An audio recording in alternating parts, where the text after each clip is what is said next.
ఉన్నటువంటి విశ్వాసమైన దేవుని పిల్లలందరికీ ప్రభువైన యేసుక్రీస్తు ఉన్నతమైన నామములో నా హృదయపూర్వక వందనాలు తెలియపరుచుకుంటున్నాను. అలాగే నన్ను ఆహ్వానించినటువంటి సహోదరులకు కూడా నా ప్రత్యేకమైనటువంటి వందనాలు. చిన్న ప్రార్థన చేసుకున్నాం. ప్రార్థన చేసుకుని దేవుని వాక్యం చదువుదాం. ప్రార్థన. దయగలిగిన మహాన తండ్రి, ఉన్నతమైన మహోన్నతమైన కృపకు తండ్రి కృతజ్ఞతలు చెల్లిస్తున్నాం. తండ్రి మానవ మాత్రులు తండ్రి మీ సన్నిధిలో నిలబడతాం. తండ్రి ఘనమైన విలువైన మీ వాక్కులు ధ్యానించుటకు సిద్ధపడుతున్నాం. తండ్రి మీ ఆత్మ సహాయం తండ్రి మెండుగా దయచేయమని కోరుకుంటున్నాం. తండ్రి మనుషులుగా మా మట్టి తలంపులతో తండ్రి మీ వాక్యం ధ్యాన సేవ గ్రహించగలిగిన తండ్రి మీ తలంపులు మేము గ్రహించినట్టు తండ్రి వివేక హృదయాలను మా అందరికీ నేను ప్రసాదించమని కోరుకుంటున్నాను. శక్తి చేత బలము చేత మా అందరినీ దర్శించండి. మీ తోడును మీ వివేకము మా అందరికీ ప్రసాదించండి. తండ్రి సమయం తండ్రి మా అందరికీ ప్రయోజనకరంగా మార్చి మీ పాద సన్నిధిలో తండ్రి తండ్రి జ్ఞానయుక్తంగా నడుచుకోగలిగే ధన్యతను మా అందరికీ ప్రసాదించమని కోరుకుంటున్నాను. క్రీస్తు ఉన్నతమైన నామములో ప్రార్థించడికి వేడుకొనుచున్నాము తండ్రి. ఆమేన్. ప్రభునందు కొన్ని ప్రాముఖ్యమైన సంగతులు దేవుని వాక్యాన్ని కూడా తెలుసుకుందాం. దినవృత్తాంతాల గ్రంథం, మొదటి దినవృత్తాంతాల గ్రంథం. ఈ దినవృత్తాంతాల గ్రంథాన్ని శాస్త్రి అయినటువంటి ఎజ్రా శాస్త్రి గారు రాస్తూ ఉంటారు, లిఖించారు.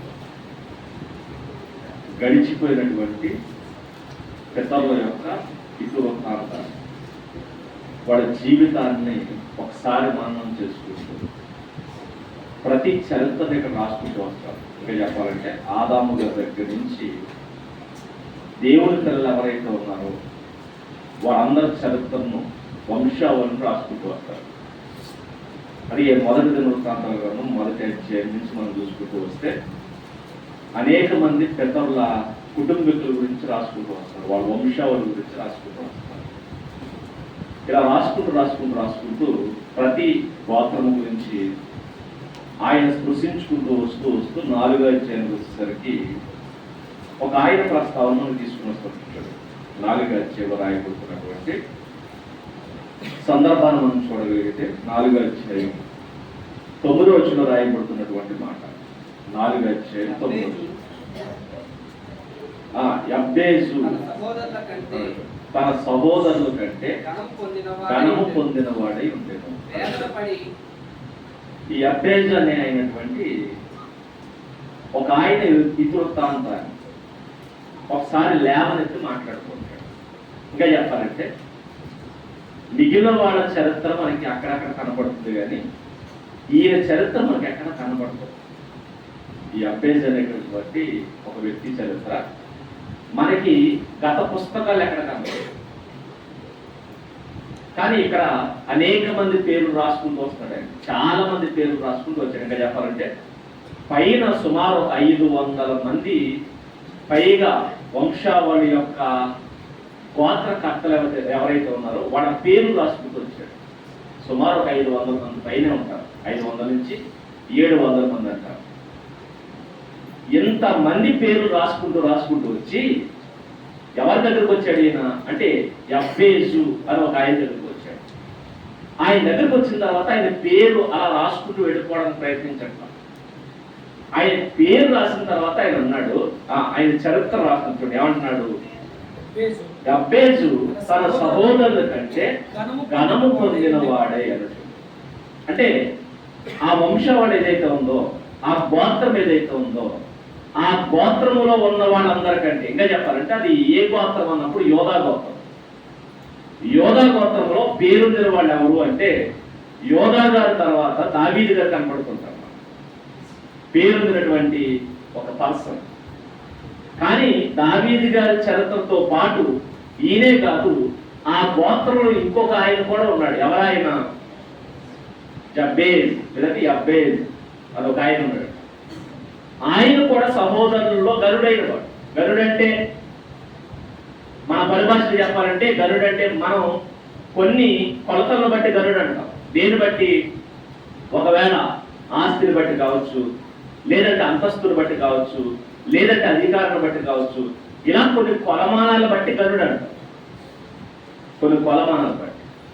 కానీ మీరు గమనిస్తే గనుడు అనగానే ఆస్తులు కావచ్చు, అంతస్తులు కావచ్చు, ఇవి మాత్రమే కాదు. దేవుడు ఆస్తి పాస్తులు ఉంటేనే గనుడు అంట. మరి ఏముండాలంటే ఆ వ్యక్తికి చక్కటి గుణం ఉండాలి. ఇంకా చెప్పాలంటే ఆ వ్యక్తికి ఒక ఉన్నతమైన పేరు ఉండాలి, సమాజంలో కీర్తింపబడిన వాడే ఉండాలి. ఇంకా చెప్పాలంటే ఒక ఎగ్జాంపుల్, నాబాలుకి డబ్బు ఉంది, కానీ సమాజం ఆయన ఏమని పిలిచింది? నాబాలు ఒక దుష్టుడు, మొరటివాడు. అవునా? అంటే నాబాలుకి ఆస్తి ఎంతో ఉంది, కానీ బయట ఆయన పేరేంటి? నాబాలొక దుష్టుడు, నాబాలొక మూర్ఖుడు, నాబాలొక మొరటివాడు, నాబాలొక మొండివాడు. ఇలాంటి పేర్లతో బయట ఆయన కీర్తి ఏంటంటే ఇలాంటి అపకీర్తం, గొప్పడల్లా. అంటే ఆస్తిని బట్టి వాళ్ళు గనుడు అని ఎంచరు. గనుడు అని ఎంచాలంటే మంచి పేరు సంపాదించాలి. అంటే అతడు క్యారెక్టర్ కలిగిన వాడే ఉండాలి, విలువలు కలిగిన వాడే ఉండాలి. అలాంటి వాటిని మాత్రమే గరుడు అంటారు. మిగిలిన వాటిని పరిగణలోకి తీసుకోరు. ఒకవేళ మిగిలిన ఉంటాయి, వాటికి ఎలా అంటే మంచితనముతో పాటు ఆస్తి, మంచితనముతో పాటు పదవు, ఇలా వాటితో పాటు ఉంటే లెక్కేస్తారు తప్ప మెయిన్ వాటిని తీసుకునే కొలమానం ఏంటంటే అతని క్యారెక్టర్ బాగుంటారు. ఈయన గురించి చెప్తున్నారంటే ఏమని చెప్పారు? ఆయన సహోదరుల్లో ఏమై ఉన్నాడు? గనుడు అని. సహోదరుల్లో గనుడు. యోధా గోత్రంలో గనుడు ఎవరు అని నాటి కాలంలో అడిగితేరట ఒక ఆయన పేరు చెప్తారట. ఎవరైనా? యబ్బేజు చాలా గొప్పోడు, యబ్బేజు చాలా గొప్పోడు. ఈ పదాన్ని అడుగుతారట. అందుకే మీరు ఆలోచిస్తే యజ్రా గారు అందరి పేర్లు రాసుకుంటూ వచ్చి యబ్బేజు దగ్గరికి వచ్చేసరికి ఏమంటున్నాడు? ఈయన చరిత్ర ఒకసారి చెప్పాలి అంటున్నాడు. మీరు ఎప్పుడు ఆలోచించండి, ఒకవేళ దేవుడి కనుక మనం నచ్చేస్తే ఎక్కడో చోట మన పేరునలా తీసుకొస్తాడు, వదిలేదు. మనం ఏదో ఒక చోట మన పేరు వినబడేటట్టు చేస్తాడు. అందుకే గత చరిత్రలో ఈయన కనబడకపోయినా యజ్రా గారు ఆ గ్రంథాన్ని రాస్తున్నప్పుడు ఆ యబ్బేజు గారి పేరు తీసుకొచ్చి ఆయన గురించి చెప్పడం మొదలుపెట్టాడు. కాబట్టి ఈయన ఎవరు అంటే అతని సహోదరుల్లో ఏమై ఉన్నాడు? గనుడు. ఇంతకీ ఏంటి ఈయన చరిత్ర అని మనం ఆలోచించాలి. ఏంటి ఈయన చరిత్ర? ఈయన పుట్టిక ఎలా జరిగింది? ఈయన గతం ఎలా ఉంది? ఏం ఎలా గొప్పవాడు అయిపోయాడు అని ఆలోచించగలిగితే దాని గురించి మాట్లాడుతూ చెప్పినట్టు చూడు. ఏమన్నాడు చూడు. వేదన పడి ఇతని తల్లి ఇతన్ని కంటినని అతని తల్లి అతనికి యబ్బేజు అని పేరు పెట్టింది. ఇంతకీ పేరు యబ్బేజు అంటే మీనింగ్ ఏంటి? వేదన. ఈ పేరు ఎవరు పెట్టుకుంటారా? ఈ పేరు పెట్టుకుందాం. వాళ్ళు చూడండి, మనమైతే ఏం పెట్టుకుంటాం? Kutumbarao, next Anandarao, next Santosh. ఈ పేరు వినపడతాయి. ఇంకా హ్యాపీ, స్వీటీ, ఇలాంటి పేర్లు మనం వాడతాం. ఆయన పేరేంటట? యాతన, వేదన. అంటే అర్థం ఏంటంటే మనమైతే ఆనందం అని పేరు పెట్టుకుంటే ఆయన మాత్రం ఏం పెట్టుకున్నాడు కదా? అమ్మ ఏం పేరు పెట్టింది? ఆనందం కాదు, వేదన రావు. అంతే కదా? మన పరిభాషలో చెప్పాలంటే మనకి ఎందుకంటే తెలుగు వాళ్ళు దూమువులు కలుపుతారు, రావులు, రాజులు ఇలాంటివి కలుపుతారు. చెప్పండి, ఒకవేళ మన తెలుగులో కనుక ఆ పేరు చెప్పాలంటే ఏం పేరు అయింది? ఆయన పేరు ఏంటంటే వేదన రావు, యాతన రావు, ఇంకా ఏడుపు రావు. మీరు చెప్పాలి. ఇక బాధల బాబు ఆయన పేరు. వాడు అమ్మగారు ఆయన పెట్టే పేరేంటి తెలుసా? వీడు ఎవడు అంటే బాధ. అందుకే ఆయన పేరు ఏంటంటే పెయిన్. ఆయన పేరేది పెయిన్. ఎందుకంటే నేను పెయిన్ అనుభవించి కన్నాను, వీడిని పెయిన్ అనుభవించి కన్నాను. అంటే ఎబ్బేజుని ఎవరు పిలుస్తున్నా ఏం వినబడాలి, ఏం కనబడాలి? ఎబ్బేజు అని పిలుస్తున్నారు అనుకోండి, అర్థం ఏంటంటే ఒరే వేదన అని పిలుస్తున్నప్పుడు ఆ ఎబ్బేజుకి ఏం గుర్తు రావాలి? తన తల్లి పడిన వేదన గుర్తు రావాలి. నేటి తరానికి ఒక నాటి తరం కొన్ని వ్యత్యాసం తెలుసా? నేను డైలాగ్ ఉంటుంది, మా పిల్లలకి ఏ కష్టమో తెలియకుండా ఏం చేస్తారట, పెంచుతున్నారట. పిల్లలకి కష్టం తెలియకుండా పెంచాలనుకున్నా నేటి తరం. మా పిల్లలకి ఏ బాధ తెలియకుండా పెంచామండి, మా పిల్లలకి ఏ నొప్పి తెలియకుండా పెంచామంటే అయితే అడుగుతుంటారు. ఖచ్చితంగా చెప్తున్నాను, ఖచ్చితంగా అడుగుతుంటారు. లేదంటే పూర్తిగా మాట్లాడాడు, మధ్యలో పోతాడు. పిల్లలకి చెప్పాల్సిన తెలుసా? కష్టము తెలియకుండా పెంచడం కాదు, ఏం చెప్పాలి? కష్టాలు తెలిసేలా పెంచాలి. కష్టాలు తెలిసేలా, వాడి కోసం నువ్వెంత కష్టపడుతున్నావో, నువ్వెంత శ్రమ పడుతున్నావో, నువ్వెంత బాధపడుతున్నావో, వాడికి కనేటప్పుడు నువ్వు అనుభవించిన పెయిన్ ఏంటో ఏం చేయాలి? వాడికి చెప్పాలి. కానీ అవి చెప్పమ్మా, మరి ఏం చెప్తాము? రే ఎంత ఆస్తి ఉంది, లేకపోతే ఎంత కూడబెట్టాము, ఎంత బంగారం ఉంది. అది ఈ రోజు మీరు గమనించండి, మనుషులు ఎలా పడితే అలా తయారైపోయారు. ఎందుకో తెలుసా? వీళ్ళకి బాధలు తెలియవు. ఏం తెలుసు? నీ కష్టాలు తెలియకపోతే వాడు మనిషి అవడు, మృగం అవుతాడు. మనిషి అనేవాడికి బాధలు తెలియాలి. ఇంకా చెప్పాలంటే దేవుడు మనిషికి కేవలం బాధలు తెలియపరచడానికి జీవితం ఇచ్చారన్నాడు. నరులు దేనికుంటారట? నరులు శ్రమానుభవం. ఏ అనుభవం? మనిషి అయిన తర్వాత ఏమనిపించాలి? మనం ఏం కోరుకుంటాం? సుఖానుభవం. మీరు ఆలోచించండి, ఒక్కసారి బైబిల్ అలా తిరగేసినప్పుడు ఎవరి సుఖాలను కనబడ్డాయి మీకు? అబ్రహాం గారి సుఖాలు సరి చెప్పండి, ఎవరు ఉన్నాయా? బైబిల్లో ఒక ఆయన సుఖం కనబడుతుందండి. ఎవరో తెలుసా? ఎవరు? ధనవంతుడి. పాత బంధం సొలొమోను గారు కనపడుతుంది. సొలొమోను గారు సుఖం. సొలొమోను గారు భోజనం వల్ల అన్నాడు, అవునా? సొలొమోను గారు సుఖం కనబడుతుంది. ఇంకా చెప్పాలంటే రాజుల్లో కూడా ఎక్కువ సుఖపడింది ఎవరనుకున్నారు? సొలొమోనే. చెప్పండి, బాగుపడ్డా? అలా ఉంటుంది. ఇక కొత్త నిబంధనకు వస్తే సుఖపడింది ఎవరు? పరిసయ్యులు, శాస్త్రులు, నెక్స్ట్ ధనవంతులు. వీళ్ళు సుఖపడ్డారు. సుఖాలు కాదు తెలియాల్సింది, మరి ఏం తెలియాలి? శ్రమ. అందుకనే పౌలు గారు ఆయన శ్రమలు రాసుకొచ్చాడు, సుఖాలు రాసుకొచ్చాడు. ఆయన శ్రమలు రాసుకొచ్చాడు, అవునా? ఆయన శ్రమలన్నీ రాసుకొచ్చాడు. ఒక అధ్యాయంగా రాస్తాడు. ఇంకా చెప్పవలసినవి అనేక ఉన్నాయి. అది మీరు గమనిస్తే భక్తులు ఏం చేశారో తెలుసా? వాళ్ళ త్యాగము, వాళ్ళ శ్రమలు ఎదగొచ్చారు.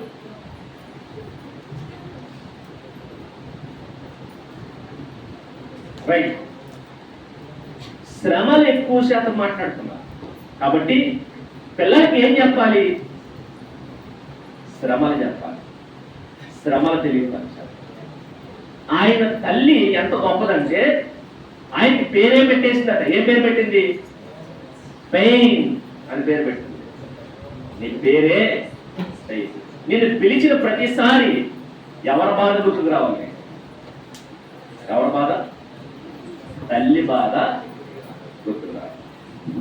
తల్లి బాధ గుర్తుకు రావాలి. ఇప్పుడు నేను అడుగుతున్నా, మీకు ఎప్పుడైనా మీ అమ్మ నాన్న బాధ కనపడుతుందా? గుర్తొచ్చిందా? నీ తల్లి బాధ కానీ నీ తండ్రి బాధ కానీ గుర్తొస్తే నువ్వేమవుతావు? బాగుపడతావు. అందుకే ఆ మధ్యకాలంలో వీడియో చూస్తాం. చైనాలోనట స్కూల్ పిల్లలకి, చైనాలో చెప్పాలి, చైనాలోనే స్కూల్ పిల్లలకి వాళ్ళ పాఠాలతో పాటు ఏం నేర్పిస్తున్నారు, ఏం చూపిస్తున్నారంటే వాళ్ళ తల్లిదండ్రులు ఎంత కష్టపడుతున్నారో. బట్ స్కూల్ పంపుతారు కదా, ఇదిగో మీ అమ్మ మీ నాన్న నేను స్కూల్ పంపడానికి వాళ్ళు ఎక్కడికి వెళ్తున్నారు చూడు. ఎక్కడైతే నీకు చైన్ ఉంది, ఎక్కడైతే నీకు టేబుల్ ఉంది, ఎక్కడైతే నీకు ఏసీ ఉంది, ఎక్కడైతే నీకు ఇన్ని సుఖభోగాలు ఉన్నాయి, కానీ మీ నాన్న ఏం చేస్తారు తెలుసు అని చెప్పి నాన్న మూటలు మోస్తున్న వీడియో చూపిస్తున్నారు. అమ్మ ప్రయాసపడుతున్న వీడియో చూపిస్తారు. ఇదిగో మీ అమ్మ ఎంత కష్టపడితే మీ నాన్న ఎంత కష్టపడుతున్నావు, ఏం చేస్తున్నావు? ఇక్కడ కూర్చుని చదువుకుంటున్నావు. ఆ వీడియో చూసి గుళ్ళు నేడుస్తున్నారు వాడు చిన్నతనం. మా నాన్న కోసం ఎంత కష్టపడుతున్నాడు. కష్టాలు ఖచ్చితంగా తెలియాలి. రెండు గుర్తుపెట్టుకోండి, మీ పిల్లలకి మీ కష్టాలు కూర్చోబెట్టి చెప్పండి. మీ ఆస్తుల వివరాలు చెప్పినా చెప్పకపోయినా పర్వాలేదు, కానీ ఏం చెప్పండి, మీ కష్టాలు మాత్రం ఖచ్చితంగా చెప్పండి. అబ్బేసి తల్లి ఆయన పేరు పెడతాడు. ఏంటి ఆ పేరంటే, నేను యాతన పడి నిన్ను కన్నాను. నిజంగా నాడు తల్లులు గొప్పలండి. ఎందుకంటే నిజంగానే యాతన పడి కనేవారు. మరి ఇప్పుడు దిక్కుమాలి తిరుగుతానికి పెరుగుతున్నాయి కదా, పెరిగిపోయి ఏమొచ్చినాయి, నొప్పులు తెలియకుండా ఎనస్థీసియా వచ్చేసింది. ఈ ఎనస్థీసియా ఇచ్చేసి ఏం చేస్తున్నారు, నొప్పులు తెలియట్లేదు. నెక్స్ట్ నొప్పులు బాధ లేదు కాబట్టి కడుపుల కోసం మరి పిల్లలు తీసేస్తారు. అది ఈ రోజు ఎవరికి భయం లేదు. మీకు ఈ రోజు విచ్చలవిడి లైంగికత ఎందుకు ఎక్కువైపోయిందో తెలుసా? ఒకప్పుడు లైంగికత అంటే భయం. ఇంకా చెప్పాలంటే దేవుని సన్నిధిలో ప్రార్థన చేసి భయంగా ఒక స్త్రీ పురుషుడు కలిసేవారు భార్య భర్తలు. ఎందుకంటే కలిస్తే ఏం జరుగుతుంది, గర్భం వస్తుంది. గర్భం వస్తే ఏం జరుగుతుంది, గర్భం అంటే ఏంటి తెలుసా? స్త్రీకి మరణ వేదన. ఒకప్పుడు స్త్రీకి మరణ వేదన అంటే అర్థం ఏంటంటే, ఒక పురుషుడి దగ్గరికి వెళ్ళి తన శరీరాన్ని అప్పగిస్తున్న అర్థం ఏంటి తెలుసా? ఇదిగో నా శరీరాన్ని నీకు అప్పగిస్తాను. ఎందుకంటే ఒక శరీరం భూమి మీదకి రావాలి, అంటే ఒక బిడ్డ భూమి మీదకి రావాలంటే నా శరీరాన్ని ఏం చేస్తాను, ఆ బిడ్డను కనడానికి నా శరీరాన్ని ఏం చేస్తాను, త్యాగం చేస్తున్నాను. బలి పశువుగా నా శరీరాన్ని అప్పగిస్తాను. ఎందుకంటే కడుపులు పడ్డ బిడ్డ బయటకు రావాలంటే ఒకటి తల్లి ప్రాణం పోయినా ఆశ్చర్యం లేదు, ప్రాణాలు నిలబడేవి కాదు. ఎందుకంటే ఇప్పుడున్నట్టు వైద్య శాస్త్రం లేదు. అప్పుడు బిడ్డను కనేటప్పుడు బ్లీడింగ్ అయ్యి రక్తం ఆగక చచ్చిపోయిన వాడు ఎంతో బిడ్డను కనేసి చచ్చిపోయారు. వాళ్ళకి ప్రాణగండం. ప్రతి స్త్రీకి ప్రాణగండం. ఒక బిడ్డను కనాలంటే ఏ గండం? ప్రాణగండం.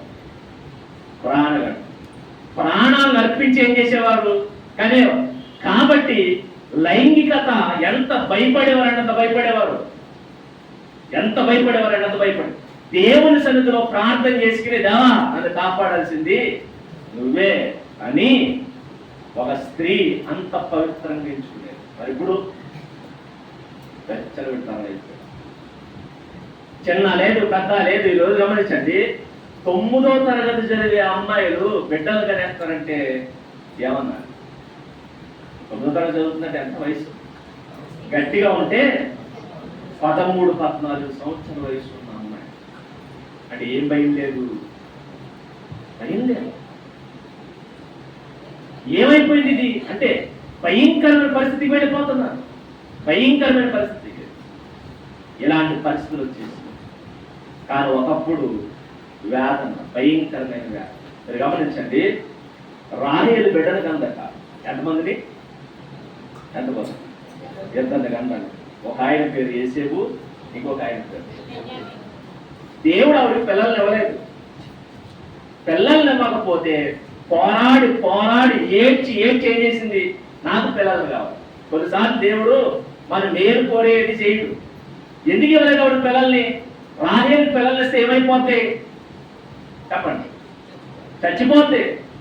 రాహేలు పిల్లల్ని కంటానికి పనికిరాదు. పిల్లల్ని కంటే ఏమైపోద్ది? చచ్చిపోతే ఏమైపోద్ది? అసలే పిచ్చోడు ఎవరు? యాకోబు గారు. ఏ పిచ్చోడు? రాహేలు పిచ్చోడు. యాకోబు అంటే దేవుడికి ఇష్టం, యాకోబుకి రాహేలు అంటే ఇష్టం. ఈ రాహేలు అంటే పిచ్చి ప్రేమతో ఉన్నాడు కాబట్టి బిడ్డల కంటే చచ్చిపోద్దని చెప్పి యాకోబు మీద ప్రేమతో బిడ్డను ఇవ్వకుండా ఆపేస్తే ఆవిడంటది, నాకు ఇస్తావా ఇస్తావా? సరే, దేవుడు కనికరించో బిడ్డనిచ్చాడు ఏసేపు. ఏసేపునిచ్చినప్పుడు ఏమని తెలుసా? ఏమన్నా నాకు ఇంకో బిడ్డ కావాలా. కన్న బిడ్డను బట్టి తృప్తి పడదు, కన్న బిడ్డను బట్టి తృప్తి పడదు. తెలుసు కదా సందర్భం. చూడమాట, ఏసేపుని కనేసి ఏసేపుని తీసుకొచ్చి అప్పగిస్తే ఏసేపు పేరు పెడుతా అంటది ఏమని, నాకు ఇంకో బిడ్డ. చూడమాట, ఆది కాండం 30 రాహేలును జ్ఞాపకం చేసుకొని 30 అధ్యాయం 22 వచ్చింది. దేవుడు రాహేలును జ్ఞాపకం చేసుకుని ఆమె మనవి విని ఆమె గర్భము తెరిచెను. అప్పుడు ఆమె గర్భవతి అయి కుమారుని కని దేవుడు నా నింద తొలగించి అనుకొని మరియు ఆమె మరి ఒక కుమారుణ్ణి నాకు దయచేయునుగా కనికిని అతనికి యోసేపు అని పేరు పెట్టాడు. చూడండి, సరే రిసిగైన దేవుడు ప్రేమించి ఏం చేశాడు, అడుగుతుందని చెప్పి వీళ్ళ ప్రార్థన ఎక్కువైపోయింది, వీళ్ళ మొర ఎక్కువైపోయింది. ఒక పక్క ఈవిడ, మరొక పక్క యాకోబు గారు, వీళ్ళిద్దరు కలిసి ప్రార్థన చేస్తుంటే వీళ్ళ ప్రార్థన ఆలకించిన దేవుడు ఏం చేశాడట, ఏం చేశాడు, సరే అని చెప్పి ఒక బిడ్డనిచ్చాడు. బిడ్డనిచ్చినప్పుడు తృప్తిపడ్డదా, లేదు. మళ్ళీ ఏమంటుంది, నాకు ఇంకో బిడ్డ కావాలి. దేనికి, అక్కతో పోటీ. మా అక్క అంతమందిని కంది, నేనేం చేయాలి, మా అక్కకు సమానంగా నేను. కొన్నిసార్లు పోటీలు మంచివి కాదు, కొన్నిసార్లు పోటీలు మంచివి. పోటీలు ప్రాణాలు తీసేస్తాయి, పోటీలు ప్రాణాలు తీస్తాయి. పోటీలు మంచిది కాదు. పోటీలు పాల్గొన్నవాడు ప్రాణాలే కాదు, చూసేవాడు ప్రాణాలు కూడా తీసేస్తాడు. అలాగే న్యూస్ చూశాను, విన్నాం. విరాట్ కోహ్లీ సరిగా ఆడలేదన్నట్ట ఒక కుర్రడేమైపోయాడు, ఆత్మహత్య చేసి చచ్చిపోయాడు. వాడాడకపోతే ఇది చచ్చిపోవడం, వాడాడకపోతే ఇది చచ్చిపోవడం. పోనీ ఇవాళ ఆడలేదు, రేపు వద్దున ఆట పోనీ వాడి బదులు ఏమన్నా ఆడతావా అంటే ఇటు చచ్చిపోయి దెయ్యమై వాడు బట్టిగా నన్ను ఆడతారేంటి? ఇలాంటి తెంగ పనులు చేస్తారు. గేములు అనేవి మంచివి కాదు, పోటీలు మంచివి కాదు. మాట్లాడుతున్న పోటీలు, ఏ పోటీలు, ప్రతిదీ పోటీయే, ప్రతిదీ ఏ పోటీ. బయటికి వెళ్తే పరుగు పందాల పోటీ, నువ్వు ముందెళ్తావా నేను ముందెళ్తా. బైక్ తోలితే నువ్వు ముందా నేను ముందా. ఓవర్ ట్యాక్ కూడా పోటీలే. ఈ పోటీలు మంచివి కాదు. ఈవిడ ఎవరితో పోటీ పడుతుంది, అత్తతో పోటీ. కానీ తనకు రిస్క్ ఉంది. ఏంటా రిస్క్ అంటే, బిడ్డల కంటే బతకనే అయినా కంది. కనేటప్పుడు బెన్యామీను కని చచ్చిపోయింది. చచ్చిపోతాంటది బెనోని అంటే. అది అర్థం ఏంటంటే, నా గొప్ప పుత్రుడు. ఇంకా చెప్పాలంటే అతను కడుపును పట్టడానికి ఏడ్చింది, అంతే కదా. ఏడ్చి ప్రార్థన చేస్తే ఏం పడ్డాడు, కడుపును పట్టాడు. కడుపును పడ్డవాడు భూమి మీద పట్టడానికి ఏడ్చింది, కడుపును పడ్డానికి ఏడ్చింది. కడుపును పడ్డవాడు భూమి మీద పడ్డానికి ఏడ్చింది. అందుకే పేరు పెట్టుకున్నాను. ఏ పేరు, నీవు నా గొప్ప పుత్రుడివి బెనోని అని పేరు. నువ్వు నా గొప్ప పుత్రుడు అంటే అర్థం ఏంటంటే, ఆ పేరు పిలిచినప్పుడల్లా బెన్యామీనుకి ఏం గుర్తు రావాలి, తల్లి పడిన దుఃఖం. నన్ను కండానికి మా అమ్మంత వేదన పడిందా, నన్ను కండానికి మా అమ్మంత వేదన పడిందా, నన్ను కండానికి మా అమ్మంత బాధపడిందా. ఇంకా చెప్పండి, నన్ను కండానికి తన ప్రాణాన్ని నా తల్లి త్యాగం చేసిందా. ఈ విషయం ఎవరు గుర్తుండాలి, బెన్యామీను గుర్తుండాలి. ఎప్పుడైనా మీ పిల్లలకు అనేటప్పుడు మీరు పడిన నొప్పుల గురించి ఎప్పుడైనా చెప్పారా? తల్లి మిమ్మల్ని అడుగుతున్నాం, ఎవరైనా చెప్పారా? మీరు కనేటప్పుడు ఆ రోజు బాధ ఎంత ఉందరా, ఆ రోజు నా అరుపులకి హాస్పిటల్లో దద్దరు వెళ్ళిపోతారు, ఎప్పుడైనా చెప్పారా? ఈ చెప్పలేదు. అదిగే కదా, అందుకే వాడికి లైఫ్ విలువ తెలియదు. ఓరకలు ఎందుకు చచ్చిపోతారు అనుకున్నారు, వీడెళ్ళి ఓరకలు ఎందుకు చచ్చిపోతారు అనుకుంటున్నారు. వీడికి లైఫ్ విలువ తెలియదు వీడికి.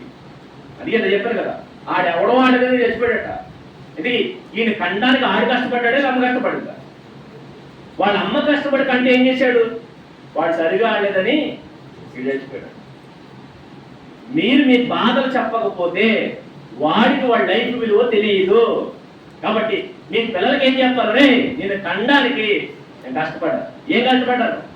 నువ్వు కడుపును పడ్డప్పుడు మొత్తం లోపలికి వెళ్ళలేదు. వామిటింగ్స్ అవుతాయా అవ్వా? మరి పండు కష్టం చెప్పడం నొప్పెట్టు మీకు సీరియల్ కష్టం చెప్తారు. ఆవిడ ఎంత బాధపడిందో. ఎవరావిడ? సీరియల్లో ఆవిడ ఎవడో ఏడుస్తుంటే నీకు ఏడుపు వస్తుంది. మళ్ళీ దాని గురించి పెద్ద మీటింగ్ కూడా మళ్ళా అవి మీటింగ్ పెట్టిన వాళ్ళ కష్టాలు, ఈ సీరియల్ కష్టాలు దరిద్రంగా ఎవరి కష్టాలు చెప్పాలి? నేను నిన్ను కంటున్నప్పుడు నేను పడ్డ కష్టం నీకు తెలుసా తెలుసా తెలుసా అని అడిగి చెప్పాలి.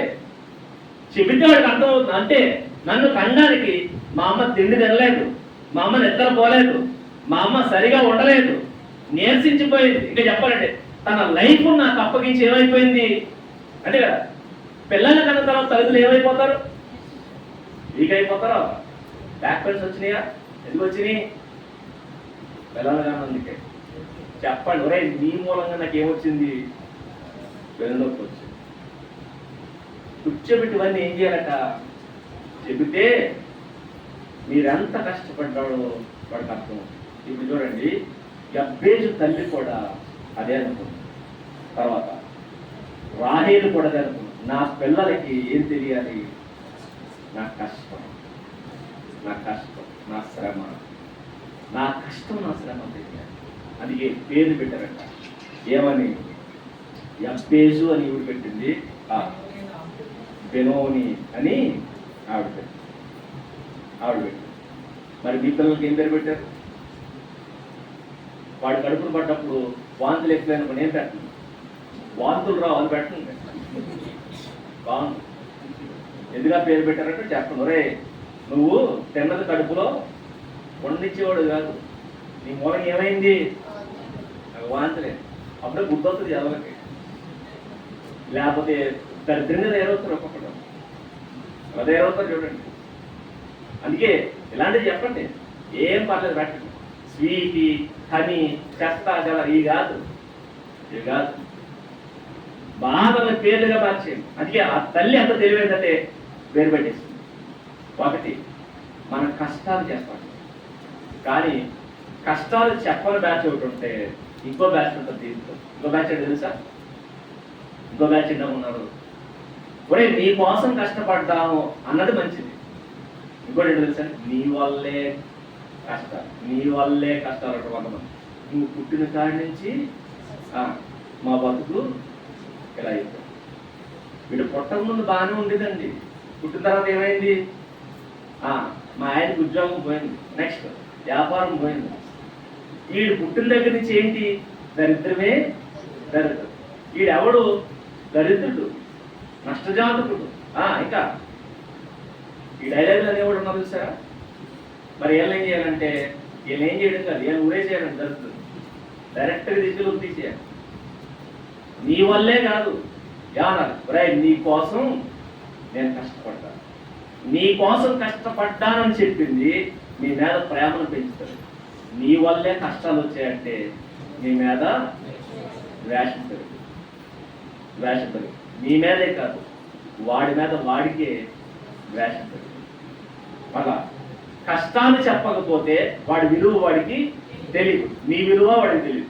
రెండవది, నీ వల్లే కష్టాలు వచ్చినాయి అంటే నీకు నీ మీద ద్వేషం పెరుగుద్ది, వాడి మీద వాడికే అసహ్యం పెరుగుతుంది. అది ఆ చిన్న గీత ఉంటుంది, అది మీరు గమనించండి. బెనోని అని రాహేలు పేరు పెట్టింది. కానీ యాకోబు ఏం చేశాడు తెలుసా? రే నువ్వు బెనోని కాదు, ఎవరు?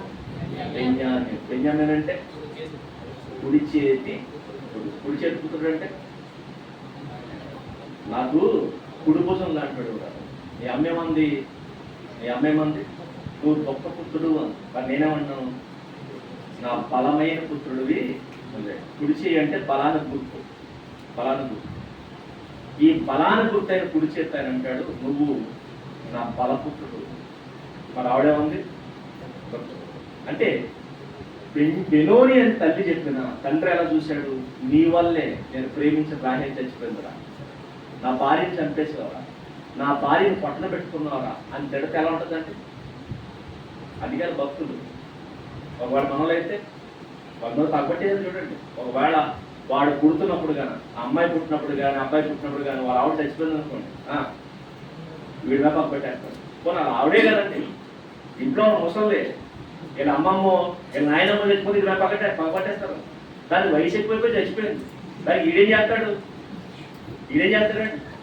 ఒరే నువ్వు పుట్టినప్పుడు ఎవరిని మింగేశావు? మా మామని మింగేశావు. వాళ్ళ ఊళ్ళో వెళ్తుంది. మరి ఆ ఊళ్ళో వెళ్తుందని చెప్పి ఏం చేస్తాడు? మా మామని చెప్పేశావు, మా తాతని చెప్పేశావు అంటారు. ఇది పరిస్థితి. ఇది కాదు.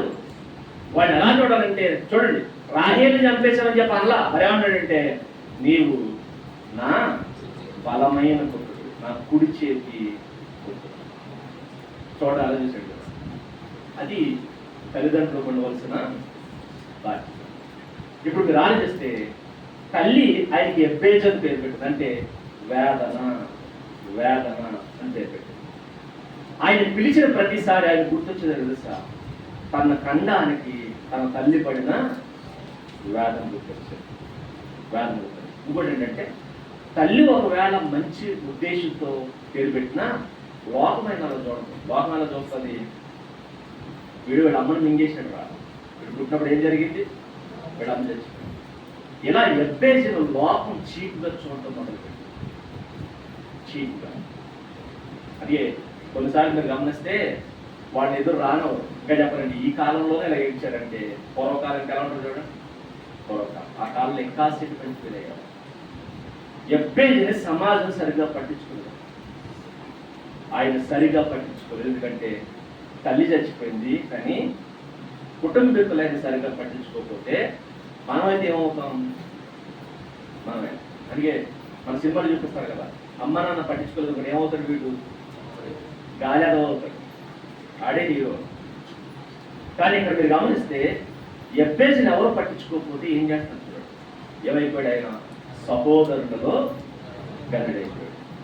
ఏంటి ఆ ఘనత అంటే, ఏమైపోయాడు? ఏంటి ఆయన ఘనత అన్నప్పుడు ఆయన ఘనత ఏంటో చెబుతున్నాడు. ఎక్కడ మనకు కనపడుతుంది అంటే 2వ అధ్యాయం 55వ వచనం. ఎబ్బేజు ఘనత ఏంటో మీరు గమనిస్తే 2వ అధ్యాయం 55వ వచనం.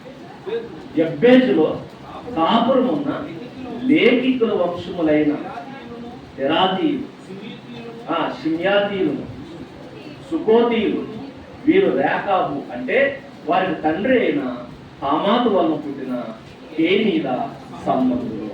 ఇక్కడ మీరు గమనిస్తే లేఖికుల వంశాలు. లేఖికులు అంటే తెలుసు కదా, లేఖికులు అంటే రాసేవాళ్ళు ఏమంటారు? లేఖికులు అంటారు. నేటి పరిభాషలు ఏమంటారు? ఇప్పుడు ఏమంటారు? రైటర్ అయితే రైటర్, కథలు రాసేవాళ్ళు రైటర్ అంటారు. అలాగే పోలీస్ స్టేషన్లో కేసులు రాసేవాడిని రైటర్ అంటారు. ఇంకా చెప్పాలంటే న్యూస్ రాసేవాడిని విలేకరి అంటారు. న్యూస్ రాసేవాడు నలుదిక్కుల నుంచి సమాచారాన్ని సేకరించి న్యూస్ రాసేవాడిని ఏమంటారు? విలేకరు అంటారు. ఇక మీరు గమనిస్తే వేరే కాదు లేఖలు అంటే. లేఖరి అని ఒక ఆయన పేరు ఉన్నది. ఎవరికంటే మనకు మీరు గమనిస్తే నోటర్స్ ఉంటారు చూసారు, నోట్లు రాసేవాడు. ఎవరు వీళ్ళు? లాయర్స్. నోటరీ అంటారు వాళ్ళ పేరు. వాడు నోటరీనా? Notary sir, notary. ఎవరు వీళ్ళు? ఎవరు పడితే వాళ్ళు రాసేది. ఎవరు రాయాలి? చట్టబద్ధమైన నోట్లు, డాక్యుమెంట్స్, చట్టబద్ధమైన డాక్యుమెంట్స్ రెడీ చేయాలంటే వాళ్ళు ఏమంటారు? లేఖరి. అవునా? ఇదే ఈ పదం వాడతారు. లేఖరు పిలిపించారు. లేఖర్ దగ్గరికి వెళ్ళాలి. లేఖరుగా ఎవరుంటారు? చదువు సంఖ్య లేనివాడు. ఎవరుంటారు? న్యాయశాస్త్రాలు చదివిన వాడు. మళ్ళా న్యాయశాస్త్రాలు చదివిన వాడి ఇంట్లో ఎన్ని పుస్తకాలు ఉంటాయి?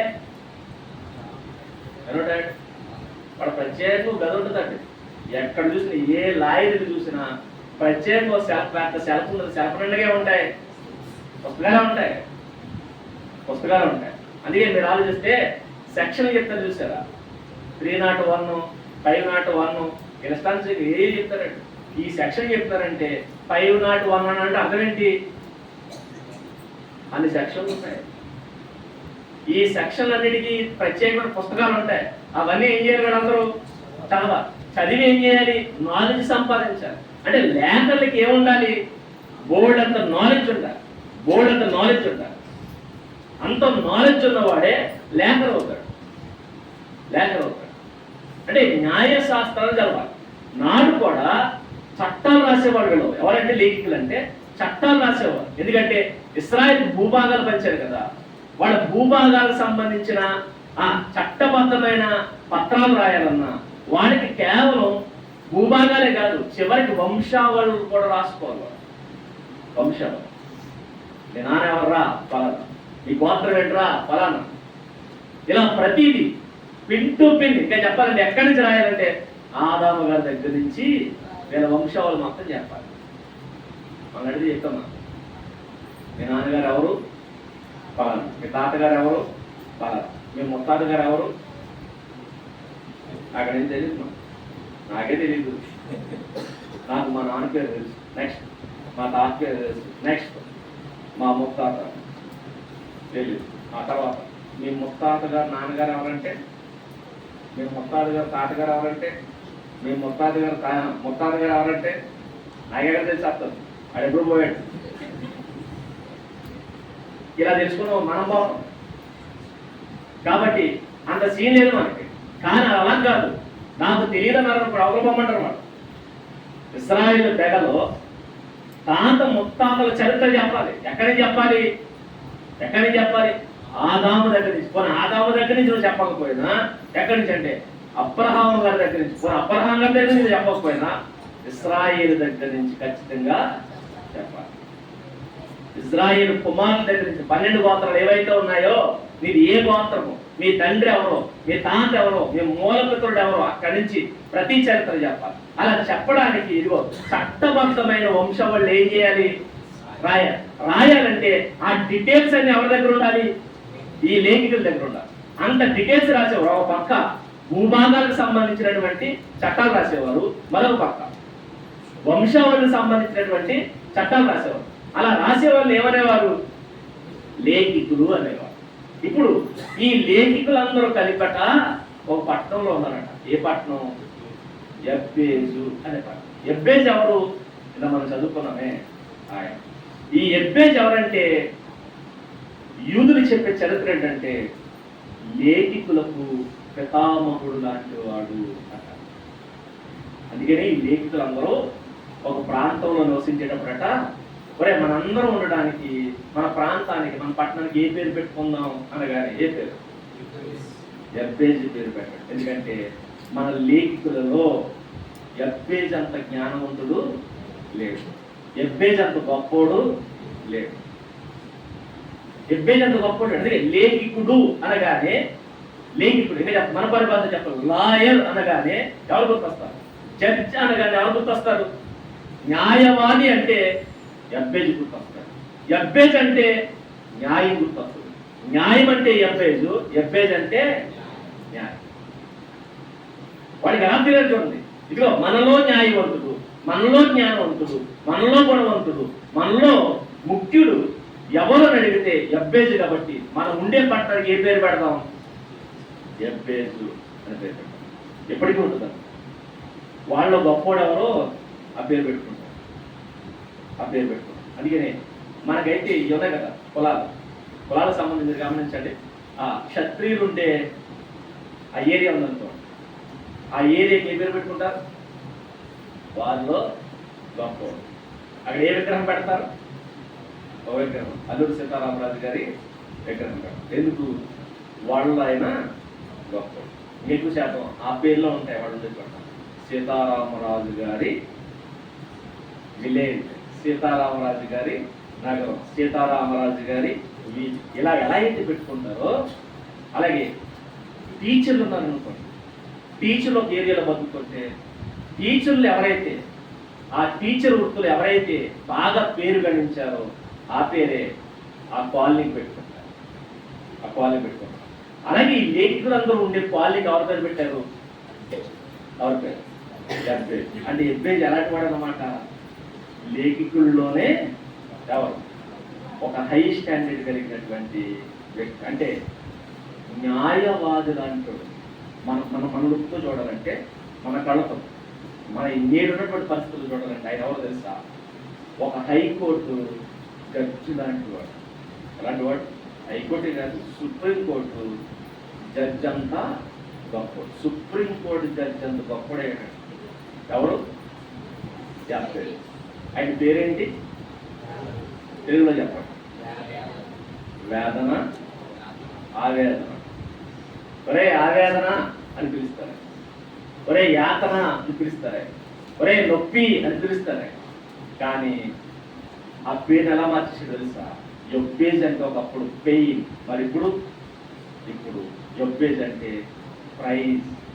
ప్రైజ్ అంటే స్తుతి, గొప్పవాడు, గనుడైపోయాడు. అందుకే సహోదరులు ఏమైపోయాడు? గనుడు. సహోదరులు గనుడైపోయాడు. పేరేం పెట్టింది వాళ్ళమ్మ? వీడి వల్ల బాధ అని పెట్టింది. కానీ ఇప్పుడు అంటున్నారు యొబ్బేజ్ అంటే బాధ కాదు, భాగ్యం. యొబ్బేజ్ అంటే ఏంటి? భాగ్యం. అంటే చూడండి, బాధల్లో పుట్టినవాడు ఏమైపోయాడు? భాగ్యవంతుడైపోయాడు. ఇప్పుడు మన దగ్గర గొప్ప. ఎలా పుట్టావు నువ్వు? నన్ను పేదరికంలో కన్నారండి అంటాడు ఒకడు. అంబానీ గారి ఇంట్లో కనవలసింది ఏమవుదురా? అప్పుడు గొప్పడైపోయాడు. గొప్పతనం అనేది పుట్టిన ఇంటిని బట్టి రాదు, ఎవరిని బట్టి? నిన్ను బట్టి వస్తుంది. అందుకే వంశాన్ని ఉద్ధరించేవాడిని ఏమంటారు? వంశోద్ధారకుడు అంటారు. కానీ మనం ఏమన్నా తెలుసా? మా వంశం మంచిది కదండి, నువ్వు కదలే అది చెప్పవు. ఏమంటావు? మా వంశం మంచిది కదండి, మా తాత మంచోడు కదండి, మా నాన్న మంచోడు కదండి, మా మొత్తాలు మంచోడు, మా దువ్వాలు మంచోడు ఏడవచ్చు కదా. వీడు ఏడవటాలా? అది ఏమంటాడు? ఆడు మంచోడు కదా. అది కాదు, నువ్వు మంచోడు కాదు. మీరు గమనించండి, పరిస్థితులు మనమే మార్చుకోవాలి. లేదు నా స్థితి ఇదే, నా పరిస్థితి ఇదే, నేను ఎలాగే అయిపోయాను, దేవుడు నన్ను చిన్నచూపు చూశాడు, నన్ను ఇక్కడ పడేశాడు. ఇలాంటి కుంటు సాగులు చెప్తారు చాలా మంది. కుంటు సాగులు చెప్పు. మీరు గమనిస్తే యొబ్బేజు జీవితం గమనించండి. ఆయన పుట్టేసరికి తల్లి లేదు, తండ్రి ఉన్నాడో లేదో తెలియదు, ఎలా పుట్టి పెరిగాడో తెలియదు. కానీ ఆయన పేరు బట్టి మనం చెప్పాల్సింది ఏంటంటే, ఆయన పుట్టినప్పుడు తల్లిని మింగేశాడు. ఒక పక్క ఇతని జనన వార్త, ఇంకో పక్క తల్లి మరణ వార్త. ఒకేసారి రెండు వార్తలు సమాజానికి వెళ్ళి, కాబట్టి సమాజం ఎలా చూస్తుందంటే, వీడు పుడుతూ ఏం చేశాడు? తల్లిని చంపేశాడని చెప్పి చిన్న చూపు చూసి పనికిరాని వాడిగా చూస్తారట. అలాంటి వాడు ఏమైపోయాడు తెలుసా? ఏ సహోదరులు అయితే ఆయన చిన్నగా చూశారో ఆ సహోదరులకు పైకి వెళ్ళి కూర్చుని ఆ సహోదరుల చేతే కొనియాడబడ్డాడు. అది యొబ్బేజు చరిత్ర. ఇప్పుడు చెప్పండి, మీరు ఎక్కడ పుట్టారు కాదు, మీరు ఎలా బతికారు అన్నది కాదు. మీరు ఎలా బతికారు కాదు. రైట్. ఇలా పుట్టినవాడు అలా వెళ్ళిపోయాడు. ఎంత గొప్ప స్థాయి ఎలా వచ్చింది ఈయనకి? ఎక్కడ పుట్టాడు? ఇలాంటి భయంకరమైన పరిస్థితుల్లో పుట్టినవాడు ఏ స్థాయికి వెళ్ళిపోయాడు? ఒక ఉన్నతమైన స్థాయికి వెళ్ళిపోయి ఒక పట్టణానికే ఆయన పేరు పెట్టుకునే స్థాయికి వెళ్ళిపోయాడంటే మీరు గమనించారు. ఒక పట్టణానికే ఆయన పేరు. ఇంకా చెప్పాలండి, ఆయన పేరే మంచిది కాదు. ఏ పేరు? వేదం రావు, నొప్పులు రావు అని పేరు కలిగిన వాడు ఇప్పుడు నొప్పి బాధ అన్న పేరు దేని పెట్టానంట? యొబ్బేజు అనే పట్టణం అంటే అర్థం ఏంటి? యాతన పట్టణం, అంతే కదా. యాతన పట్టణం. చూడండి, ఆ పేరు ఎలా అయిపోయింది చూడండి. పేరు మంచిది కాదు, మరి ఏమైపోయింది? ఆ పేరుకే విలువ తీసుకొచ్చాడు ఆయన. పేరు దాని మీనింగ్ బాగాలేదు, కానీ ఆ పేరు పెట్టుకున్న ఆయన గొప్పవాడు. అందుకే ఆ పేరు పట్టణాన్ని పెట్టేసుకున్నాడు. ఎంత గొప్ప స్థాయికి ఎలా వెళ్ళిపోయాడు ఈయన? ఎలా వెళ్ళాడో ఆయన గురించి జస్ట్ 2 వచనాల్లో ఎజ్రా గారు రాశారు చూడండి. ఇంకా చెప్పాలంటే ఎజ్రా గారు కూడా లేఖికుడే. ఎజ్రా గారు ఎవరు? లేఖికుడైన ఈయన ప్రస్తావన తీసుకొచ్చాడు తెలుసా? ఆ లేఖికుల్లో ఈయన ఎవరు? గొప్పోడు. మా లేఖికులలో ఎవరు? యొబ్బేజు గొప్పడు. అందుకే ఆయన ప్రస్తావన తీసుకొచ్చి రాస్తాడు చూడండి. ఏమన్నాడు? రాసుకొచ్చాడు చూడండి. ఏమన్నాడు? 10వ వచనం. యబ్బేజు ఇశ్రాయేలు దేవుని గురించి చూడండి, ఎందుకు గొప్పోడైపోయాడు, ఎలా గొప్పోడైపోయాడు ఇక్కడ రాస్తున్నాడు. ఏం చేశాడు ఈయన? కత్తిపట్టి యుద్ధాలు చేశాడా? లేదు లేదు. పక్కోల ఆస్తులను దోచేసుకున్నాడా? లేదు. ఆయన చేసిన పనేంటి అంటే ఒక పని చేశాడట. ఏ పని? ఇశ్రాయేలుల దేవునికి ఏం పెట్టి మొరపెట్టి. మొర అంటే మొర. ఓ మాట చెప్పనంటారే, జస్ట్ అలా కనబడితే చెప్పేది మాట. కబురు, మాట, కబురు, ఇవన్నీ చిన్న చిన్న పదాలు. మొర అంటే అర్థం తెలుసా? ప్రాధేయపడతాం. మీరు గమనించండి, యబ్బేజు గొప్పతనం ఏంటి తెలుసా? యబ్బేజు గొప్పతనం ఏంటంటే ఈయన చేసిన పని ఒకటి ఏంటంటే మొరపెట్టాడు. ఎవరు మొరపెట్టాడు? ఎవరు పడతారు మొరపెట్టాడు? మనం ఎవరు మొరపెడతాం? మనం పరిగెడతారండి. మన వాళ్ళు ఎక్కడ పరిగెట్టు? గ్రామ పెద్ద దగ్గర పరిగెట్టు. అయ్యా ఏం చేయండి, మా మొర ఆలోచించండి. నెక్స్ట్ పోలీస్ స్టేషన్ పరిగెట్టు. నెక్స్ట్ తర్వాత ఇంకో చోటు పరిగెట్టు. ఇంకో ఎవరి దగ్గరకో పరిగెట్టి మొరపెడుతుంటారు. మొరపెట్టడం తెలుసా ఎవరికి? దేవుడు. మళ్ళా దేవుడు పడుకుంటున్నారు. దేవుడు పడుకున్నారంటే దేవుడు ఒక్కడే కదండి. కరెక్టే, దేవుడు ఒక్కడే. కానీ దేవుళ్ళు అనబడిన వాళ్ళు పడుకుని ఉన్నారు. ఎంతమంది దేవుళ్ళు? పైకి చూస్తే ఆకాశం, నక్షత్రాలు, సూర్యచంద్రులు అందరూ ఎవరు? దేవుళ్ళే. వీళ్ళందరూ ఏమైపోయి దేవుళ్ళే అయిపోయారు. ఇటు చూసామనుకోండి, సముద్రం ఎవరు? ఆవిడ దేవుడు కాదట. మరి ఎవరు? దేవత. భూమి దేవత, చెట్టు దేవత. ఇక మొత్తం అన్నీ కొంగళపూరు కనపడుతుంది. దాన్ని కూడా తరబెట్టేస్తాను. నువ్వే మా దేవత. అలాంటి బ్యాచ్ మనకి ఏది కనపడుతుంది దాన్ని ఏం చేస్తాం? నువ్వే మా దేవుడు. యబ్బేజు అలాంటిగా. ఒకవేళ మనం బాధల్లో ఉన్నాం అనుకోండి, బాధల్లో ఏం చేస్తాం? దేనికి పడితే దానికే మొక్కేస్తాం. కానీ యబ్బేజు బాధల్లో ఏం చేసి తెలుసా? యబ్బేజు బాధల్లోనే కదా ఉన్నాడు. బాధల్లో పుట్టాడు, బాధల్లో పెరిగాడు.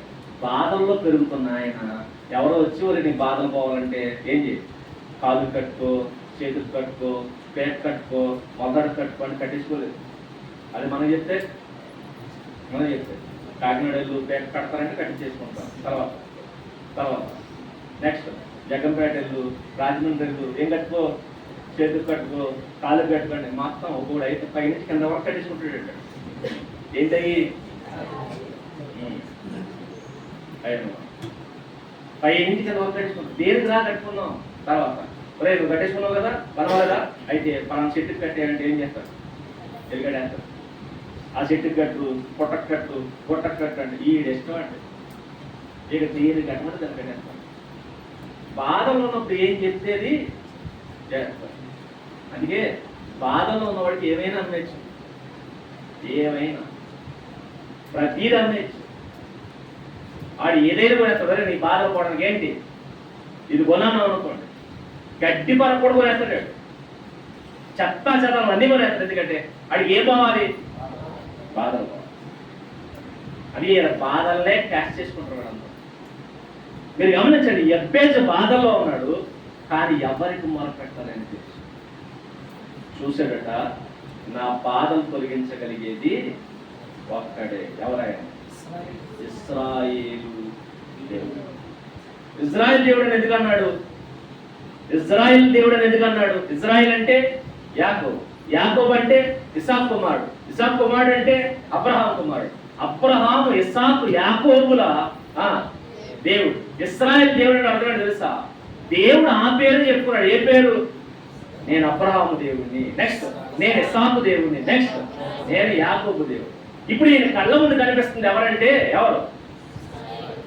ఇశ్రాయేలు దేవుడు. ఆయన ఎందుకు కనబడుతున్నాడు?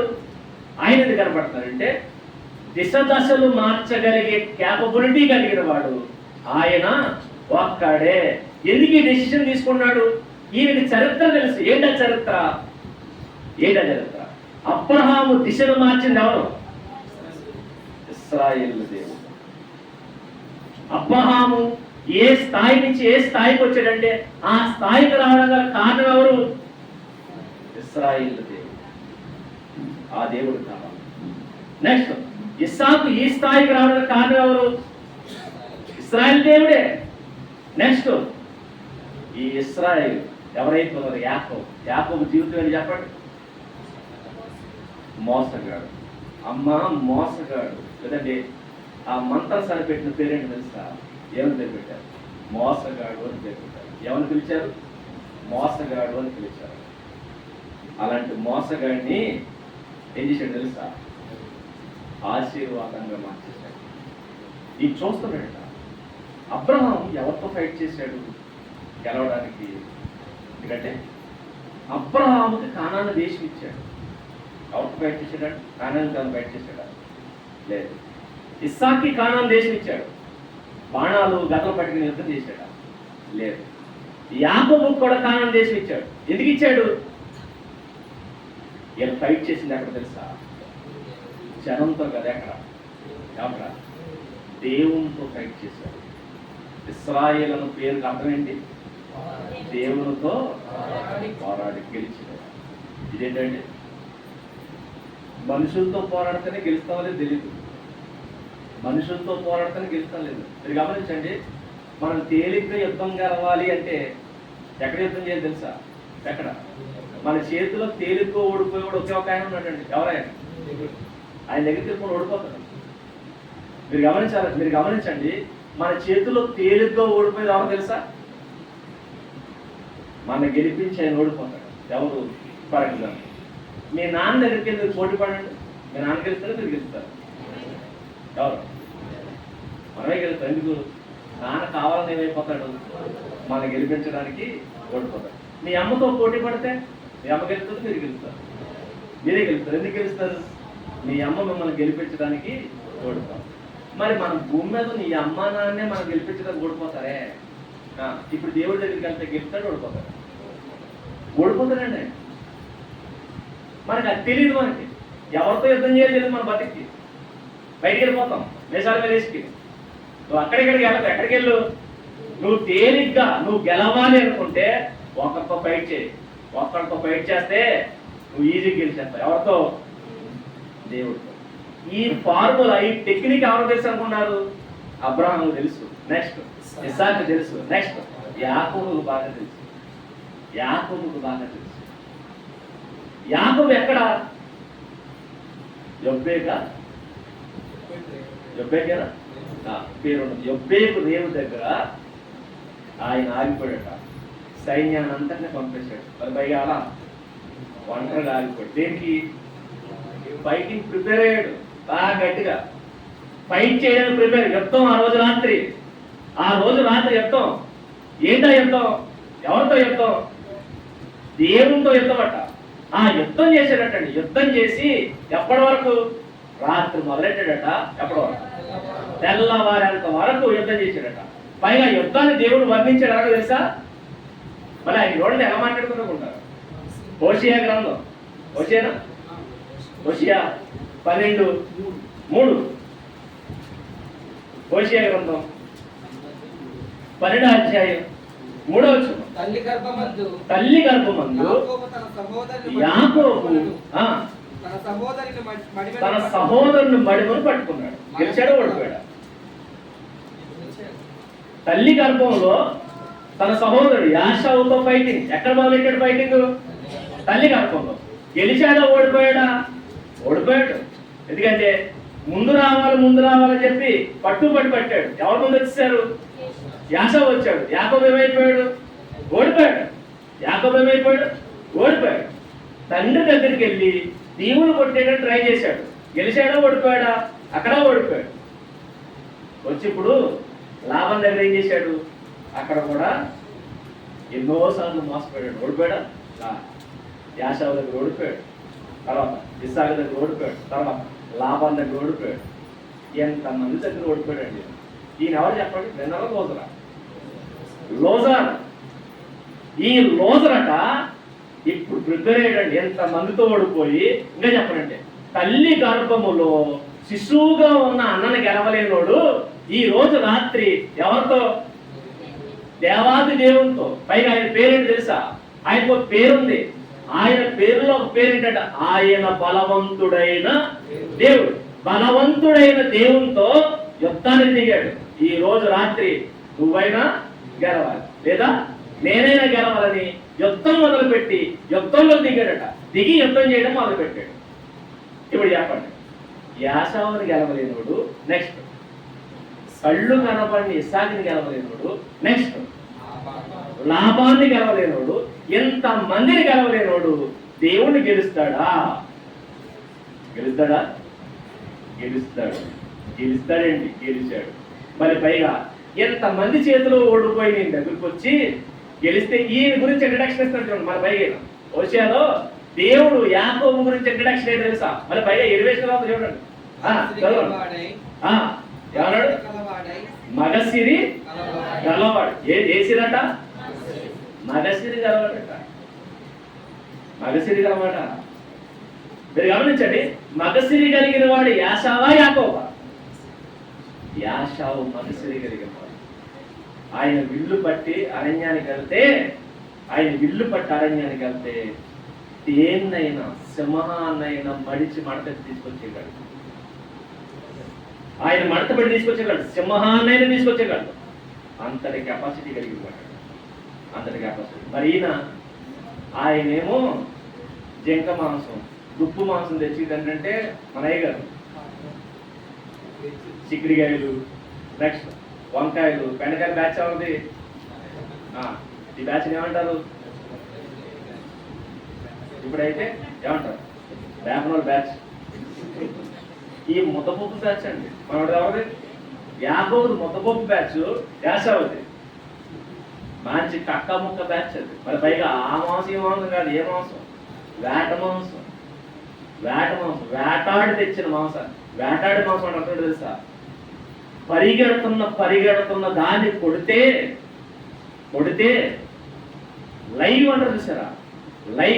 లైవ్ లో అలా పట్టుకుని తింటే దాంట్లో ప్రోటీన్స్ ఎక్కువ ఉంటాయి. అందుకే ఈ శైలంలో చూసారా? వాళ్ళు ఎందుకంటే తినేస్తాను ఉన్నారు, పచ్చి అది పీలిగడ్డ ఉన్నారు, దాంట్లో ఏముంటాయి? ప్రోటీన్స్. అందుకే మనం కూడా ఉన్నాం కదా, ఏ ఫిష్ కావాలి మనకి? లైవ్ ఫిష్ ఎందుకు? అలా కదులుతున్న దాన్ని కోసి వండుకుని తింటే దాని టేస్ట్ వేరు, దాని విధానం వేరు, దాని శక్తి వేరు. కానీ చేపలో నేను ఉంటే అడవి జంతువులు ఏమంటారు, అలాంటి ప్రోటీన్స్ తినేవాడు ఎవరు? చేస్తాం. మరి మనోడు తోటకి వెళ్తాడు, గోంగూర కట్టలు, తోటకూర కట్టలు ఏరి తెచ్చుకుని ఈరోజు ఏం చేయాలి? అమ్మతో కలిసి పొరలు తినేస్తాడు. ఈయనేమో కొండలు కడుక్కునే బ్యాచ్. మరి ఆయన ఇప్పుడు ఇద్దరిలో మగసిరి కలిగిన వాడు ఎవరు? యాసావు. యాసావు కెపాసిటీ ఎలా ఉంటుంది? మరి ఈ కెపాసిటీ ఏంటి అంటే ఈ బ్యాచ్.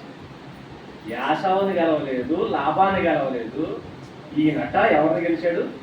మగసిరి గలవాడై. ఎవరిని చూడండి మాట. మగసిరి గలవాడై దేవునితో పోరాడాను. ఎవరితోనట? మీరు గమనించండి, అందరి దగ్గర మనం ఓడిపోయినా ఒకళ్ళ దగ్గర మాత్రం మెసర్ మీద అక్కడ మగాలు అయిపోతాం. ఇంకా చెప్పాలంటే మీ ఆవిడ దగ్గరైనా మీరు ఓడిపోతారు. ఎప్పుడు మీ ఆవిడైనా మనం మడతకి కొట్టేయట్లేదా? ఓడను కొడేస్తా బయట. ఒకవేళ ఆడగొట్టేసిన, మిమ్మల్ని ఎవరు అన్నేసినా మీరు ఒకళ్ళ దగ్గరికి వెళ్ళి ఒకళ్ళు మాత్రం గెలిచి పైగా మీ గురించి ఆయన సాగిస్తాడు. ఏమని? బయట అందరూ మనకు పేరు పెడతారు. ఏమని? ఈడెవడో చెప్పండి. బయట ఈడెవరు? ఆడియోడు అని అందరూ బయట పిలుస్తుంటే దేవుడు దగ్గరికి వచ్చి మనం గెలిచి అంటాడట, వీడు మగసిరి కలిగినాడు. ఎవడు? బయట అందరూ పిలిచే పేరేంటి? ఈయన ఏమంటాడు? మగాడండి. ఏం చేశాడు ప్రభు? వీడు గెలిచాడు. ఎవరిని కలవలేడు. ఇక చెప్పాలంటే చిన్నపిల్లలతో ఓడిపోతాడు.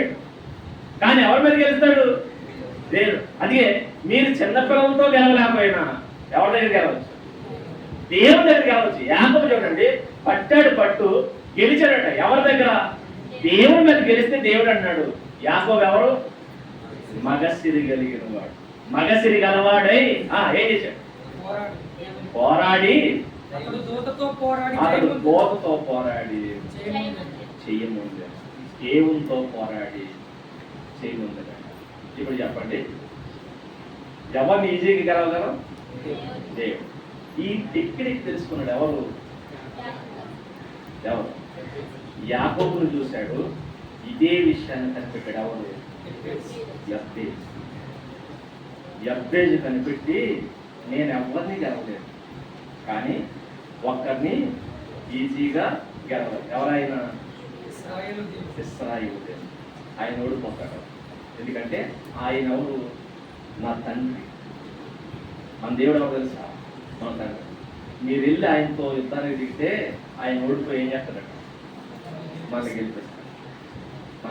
ఆ రోజు యాకోబు చేతిలో ఓడిపోయి అంటాడు, నీ పేరు మార్చేస్తున్నాక. ఏం పేరు? నువ్వు యాకోబు కాదు, ఇక మీదట ఇశ్రాయేలు కాదు. నువ్వు దేవునితో పోరాడి నన్నే గెలిచావు. ఎందుకు ఏం చేశాడు? ప్రేయర్, ప్రార్థన. దేవుణ్ణి గెలవడానికి ఆయుధం తెలుసా? ఆయుధం ఏంటంటే ప్రార్థన.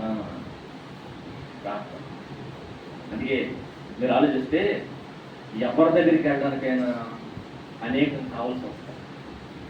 అనేక దేవుడు దగ్గరగా ఉన్నాడు, దూరంగా ఉన్నాడంటే ఆకాశాలకి అవతల ఉన్నాడు. మనకి భూమి మీద సముద్రాల అవతల ఉన్న వాళ్ళు కలవడానికి ఏమేయాలి? అయితే షిప్ ఎక్కాలి, లేకపోతే ఫ్లైట్ ఎక్కాలి. లేదు, సముద్రాలు అవతల ఉన్న వాళ్ళు కావాలంటే ట్రైన్ ఎక్కాలి లేదా బస్ ఎక్కాలి. ఇలా ఒక మనిషిని కావాలంటే ఏదో ఒకటి ఎక్కాలి. కానీ దేవుని కలవాలంటే నువ్వేం ఎక్కక్కర్లేదు. డైరెక్ట్గా ఇంట్లోకి వెళ్ళు, కలిపే చివరికి కాళ్ళు కూడా వాడక్కర్లా. ఏం చేయి? మోకాళ్ళు వాడితే చాలంట. 2 కాళ్ళు పూర్తిగా వాడక్కర్లా. ఏ కాళ్ళు? జస్ట్ నువ్వు మోకాళ్ళు వాడు. మోకాళ్ళు వాడితే డైరెక్ట్ ఎక్కడికి వెళ్ళిపోతావు? డైరెక్ట్గా పనులు. ఆయన్ని డైరెక్ట్గా దేవుణ్ణి మీట్ అవ్వడం ఎలా అంటే నువ్వు ఏది ఎక్కక్కర్లా. నువ్వు కొండలు గుట్టలు ఏది ఎక్కక్కర్లా, బస్సులు ట్రైన్లు ఏది ఎక్కక్కర్లా, ఫ్లైట్లు ర్యాకెట్లు ఏది ఎక్కక్కర్లా. మరి ఏమి అంటే జస్ట్ కాళ్ళు కూడా వాడక్కర్లా. మరి ఏంటంటే మోకరిస్తే డైరెక్ట్గా దేవుని సన్నిధిలో ఉంటాం. దేవునితో మాట్లాడటానికి నీకు భాషలు రావక్కర్లా. నీకు భాషలు ఏమవసరలా. నీకు పొయిటికల్ లాంగ్వేజ్ రావక్కర్లా. నువ్వు కవితలు చెప్పక్కర్లా. మరి ఏం చేస్తే ఏమంటాడు? మూలుగులు చాలట. చూడండి, మోకాళ్ళు చాలు. మరి భాష ఏంటి ప్రభు అంటే భాష కూడా వద్దు, కవితలు వద్దు, పాటలు వద్దు, పోయమ్స్ వద్దు, ఏమో వద్దు. మరేంటి? జస్ట్ మూలుగు చాలటండి. మోకాళ్ళు చాలు. రెండవది మూలుగు చాలు. ఈ మూలుగుకి అర్థం చేసుకుంటాడట. మూలుగు చాలు. ఇవి 2 నువ్వు చేపడితే దేవునికి ఏమైపోతుందో తెలుసా?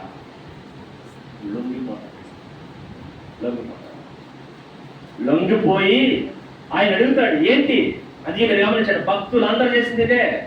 పైగా వాళ్ళు దేవునితో గొడవ పడుకున్నట్టు ఉంటుంది. చూడండి వాళ్ళ ప్రార్థన. కీర్తన గ్రంథం 90వ కీర్తనలో మోషే గారు మాట్లాడితే ఎవరు చూడండి, ఆయన పేరు ఎలా ఉంటుందో. 90వ కీర్తన 15వ వచనం చూడండి. చూడండి ఉన్నాడు, నీవు మమ్మను శ్రమపరిచిన, నువ్వేం చేశావు?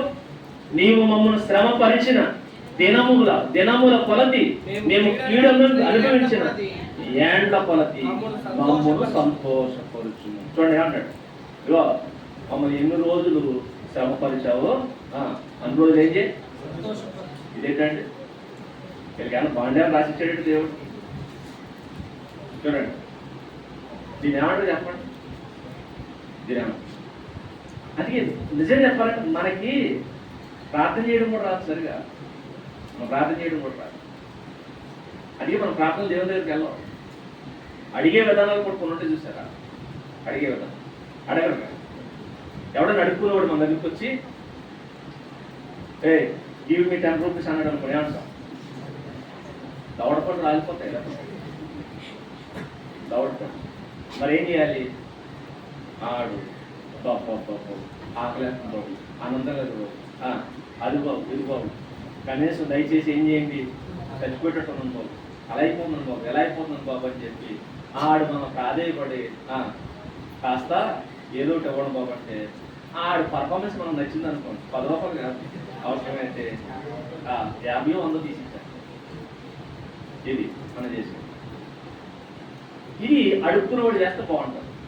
అదే కానీ రై 10 రూపాయలకి నాకు ఆగలేస్తున్నాను అనుకో, ఏం చేస్తాం? ఫోన్ తీసేస్తాం. ఇప్పుడు కొడుకు వచ్చాడు, కొడుకు వచ్చి ఏం చేయాలి? ఆడు కాళ్ళు టెన్షన్ బాబు ఆకలేస్తుంది బాబు, 10 రూపాయలు ఇది బాబు, అది బాబు ఇది బాబు అన్నాడు అనుకోండి, ఏం చేస్తాం? లారీ తోడడం కూడా వేస్తాం. ఇదేంటిది? మరి అడుక్కున్నవాడు అడుక్కున్నట్టు ఎలా అడుక్కున్నాడు రా? నువ్వెలా అడగాలి?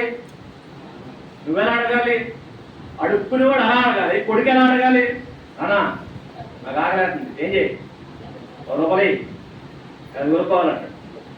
ఇక్కడ గణన ఉంటుంది. మరి అక్కడ ఈ గణన పోతే అక్కడ చేసామనుకోండి, అడుక్కునేవాడు ఆ గణన పోతే అంటే దవడపళ్ళు రాలిపోతాయి. కొడుకు ఆడుకుని ఆడుకుంటే బాబు అలా కనుకో అని ఇటు దొల్లేకపోతే మన చుట్టూ అవి ఈడి చేస్తారు. ఈడి పొడి తోడైపోతాయి. నీకు ఏం పోయాం కదా, నీకు ఏం పోయి అలా ఎందుకు చదువుతున్నావు? నువ్వేం చేయి? కావాలంటే అడగడమే కాదు, ఇంకా నీకు ఛాన్స్ ఇస్తే ఏం చేయి? జోబు నుంచి ధైర్యంగా తీసుకెళ్ళి కొడుకు. అంతేగాని ఈ ముష్టెలవ ఎలా దొరుకుతున్నాడు నువ్వు అంటాడు. అంటే కొడుకు ఎలా అడగకూడదు, అడుక్కునేవాడు ఎలా అడుక్కోకూడదు. తేడా ఉందా? అది మనం కూడా దేవుని దగ్గర ఎలా అడగాలో మనకు తెలియదు. ఒకడేం దగ్గర అయిపోతాడు, మరి ఇంకోడేమో రాజులో ప్రవర్తిస్తాడు, ఆడలేక. నీ ఎడ్జ్ ఏదైతే ఉందో ఆ ఎడ్జ్ని గమనించి చాలా జాగ్రత్తగా అడగ. మీరు గమనించండి ఎంత డిమాండింగ్ అని మాట్లాడుతుంది. అదిగో నీవు మమ్మల్ని శ్రమ పాల్చిన దినములో కొలది, నువ్వేంటి మమ్మను సంతోషపడు, మమ్మల్ని సంతోషపడు, మమ్మల్ని బాధ పెట్టావు, మమ్మల్ని బాధ. ఇలా ప్రార్థనలో గొప్పడుతున్నాను. ఇదే టీము ఎవరు పట్టుకున్నారు? ఎబ్బేజీ పట్టుకుని ఎవరికి ప్రార్థన చేయాలో తెలిసింది కదా. ఇది చరిత్ర తెలుసు. యాకోబు ఎలాగే ప్రార్థన చేసి ఏం చేశాడు? ఆశీర్వాదం పొందాడు. అదే యాజటీజికి పట్టుకుని అంటాడు చూడండి, ఇశ్రాయేలు దేవునికి ఏం చేశాడట?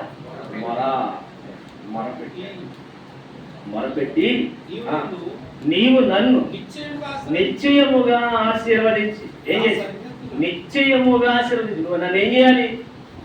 నిశ్చయముగా నన్ను ఆశీర్వదించాలి. నువ్వు ఖచ్చితంగా నిశ్చయం అని కాకుండా ఏంటంటే ఆమేన్ ఆమేన్ అంటారు మూల భాషలో. ఆమేన్ ఇక్కడ మనకు నిశ్చయం, తెలుగులో నిశ్చయం అయితే ఆమేన్ ఆమేన్ ఆమేన్ అంటే అలాగూ జరుగునుగా. అంటే అర్థం ఏంటంటే కన్ఫర్మ్.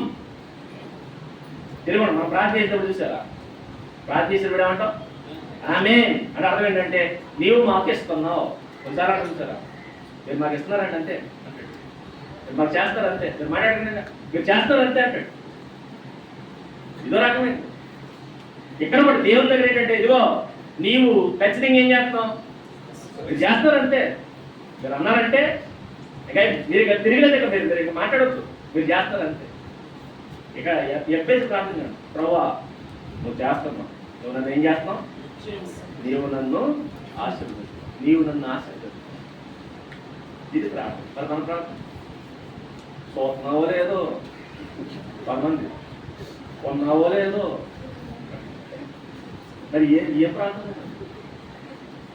వాళ్ళనే బాగానే చూస్తున్నాం, వీళ్ళనే బాగానే చూస్తున్నాం, మరి నా మీద ఎందుకు మరి ఇలా ఉన్నాం? ఇదే ప్రార్థన అంటే ఇలా ప్రార్థన ఉన్నారా కదా? ఏంటా అందుకనే పాటలు లేని పాటలు రాసేశారు. ఉన్నావా అసలు ఉన్నావా? మరి పొగడు ఉంటే పళ్ళు మూసుకుని మరి ఉన్నకళ్ళు పీకేద్దండి, ఉన్నకళ్ళు పీకేద్దా? దేవునితో పరాశకలరా నీకు? ఆయన ఉన్నాడు కాబట్టి ఇంకా నువ్వు ఉన్నావు, ఆయన లేకపోతే నువ్వు ఉండవు. మళ్ళీ పైగా ఉన్నవాడిని వీడు అంటాడు, వీడు ఉండేడు పొద్దున వీడు ఉన్నవాడిని ఆయన అంటాడు ఉన్నావా, మళ్ళీ పైగా మళ్ళాడు నెక్స్ట్ అసలు ఉన్నావా, మళ్ళీ పైగా ఉంటే అప్పుడు పీకేది. ఆయన మంచోడు కాబట్టి పక్కన మనం అది పీకేస్తాడు. ప్రార్థన చేయడం రాదు మనకి. చూడండి ఎంత చక్కగా చెప్పండి. నువ్వు చేస్తున్నావు, ఏం చేస్తున్నావు? నీవు నన్ను ఆశీర్వదిస్తున్నావు, నీవు నన్ను ఆశీర్వదిస్తున్నావు, నీవు నన్ను ఆశీర్వదిస్తున్నావు. నిశ్చయముగా నిశ్చయముగా నీవు నన్ను ఏం చేస్తున్నావు? ఏమన్నాడు? నీవు నన్ను నిశ్చయముగా ఆశీర్వదించి నా సరిహద్దులు ఏం చేయాలి? విశాలపరిచి. ఏం చేయాలట? హద్దులు విశాలపరచాలంట, సరిహద్దులు విశాలపరచాలట. సరిహద్దులు అంటే పక్కనే లాగేసుకుందాం అనుకున్నారు. రవ్వ ఈ గోడ అవతలకి వెళ్ళిపోవాలి రవ్వ, ఈ గోడ అవతలకి వెళ్ళిపోవాలి రవ్వ, ఆ గోడ రోడ్డు దాటే రవ్వ అనకంటే ఇదిగా సరిహద్దులు అంటే. సరిహద్దులు అంటే అర్థం ఏంటంటే మన లిమిట్స్ ఉంటాయి, మన స్థాయిలు ఉంటాయి. మనం ఏం చేయగలం, మనం చేయగలిగిన కొన్ని అయితే ఇప్పుడు ఆయన దగ్గర అడుగుతారు, ప్రవ్వా నేను చెయ్యగలిగిన దానికంటే నేను ఎక్కువ చేయాలి, నా స్థాయి పెంచు, నా స్థాయి సరిహద్దులు చేరపాలి. ఫర్ ఎగ్జాంపుల్ మీకు అర్థం కావడం చెప్తాను. నేను ఇక్కడ నిలబడ్డాను, నేను ఇక్కడ కూర్చుంటాను, నాకు మీకు మధ్యలో ఏముంది? ఇంకా ఎక్కడ కూర్చోవాలన్నా, ఎక్కడ నిలబడాలన్నా ఎవరు వచ్చి ఇక్కడ నిలబడగలరు, ఎవరు వచ్చి ఇక్కడ కూర్చోగలరు? ఎవరు? సేవకుడు. అవునా? సేవకుడు అయితే ఈ హద్దు దాటి ఎదరకు రాగలడు. సేవకుడు కాదనుకోండి, విశ్వాసం అనుకోండి ఎక్కడ ఎదురుంటారు. ఇంకా అల్ప విశ్వాసం అనుకోండి ఇంకా ఆయన అక్కడ ఉంటారు. అవిశ్వాసం అనుకోండి ఇంకా అక్కడ అవతల చర్చ్ బయట ఉంటాడు. అవిశ్వాస అయితే అక్కడ ఉంటాడు. ఇప్పుడు ఈ అవిశ్వాసికి దేవునికి మధ్య ఉన్న ఈ గోడ ఏదైతే ఉందో చర్చ్ లోపల రావాలంటే ఏం చేయాలి? ముందు విశ్వాసం. అప్పుడు ఒక హద్దు దాటుతాడు. ఏ హద్దు? సంఘం అనే ఈ రాజ్యంలోని ప్రవేశిస్తాడు. ఈ రాజ్యంలో తర్వాత విశ్వాసం అయ్యాడు కదా. ఇప్పుడు ఈ చర్చిలో కూడా ఈ హద్దులు ఉన్నాయి. ఈ హద్దులు ఏంటంటే విశ్వాసం అయితే అక్కడ ఉండాలి, సేవకుడైతే ఎక్కడ ఉండాలి. ఇప్పుడు ఈ హద్దు ఏదైతే ఉంది ఇది చెరిగి దాటి మీరు ఎవరికి రావాలి? మీరు ఏమవ్వాలి?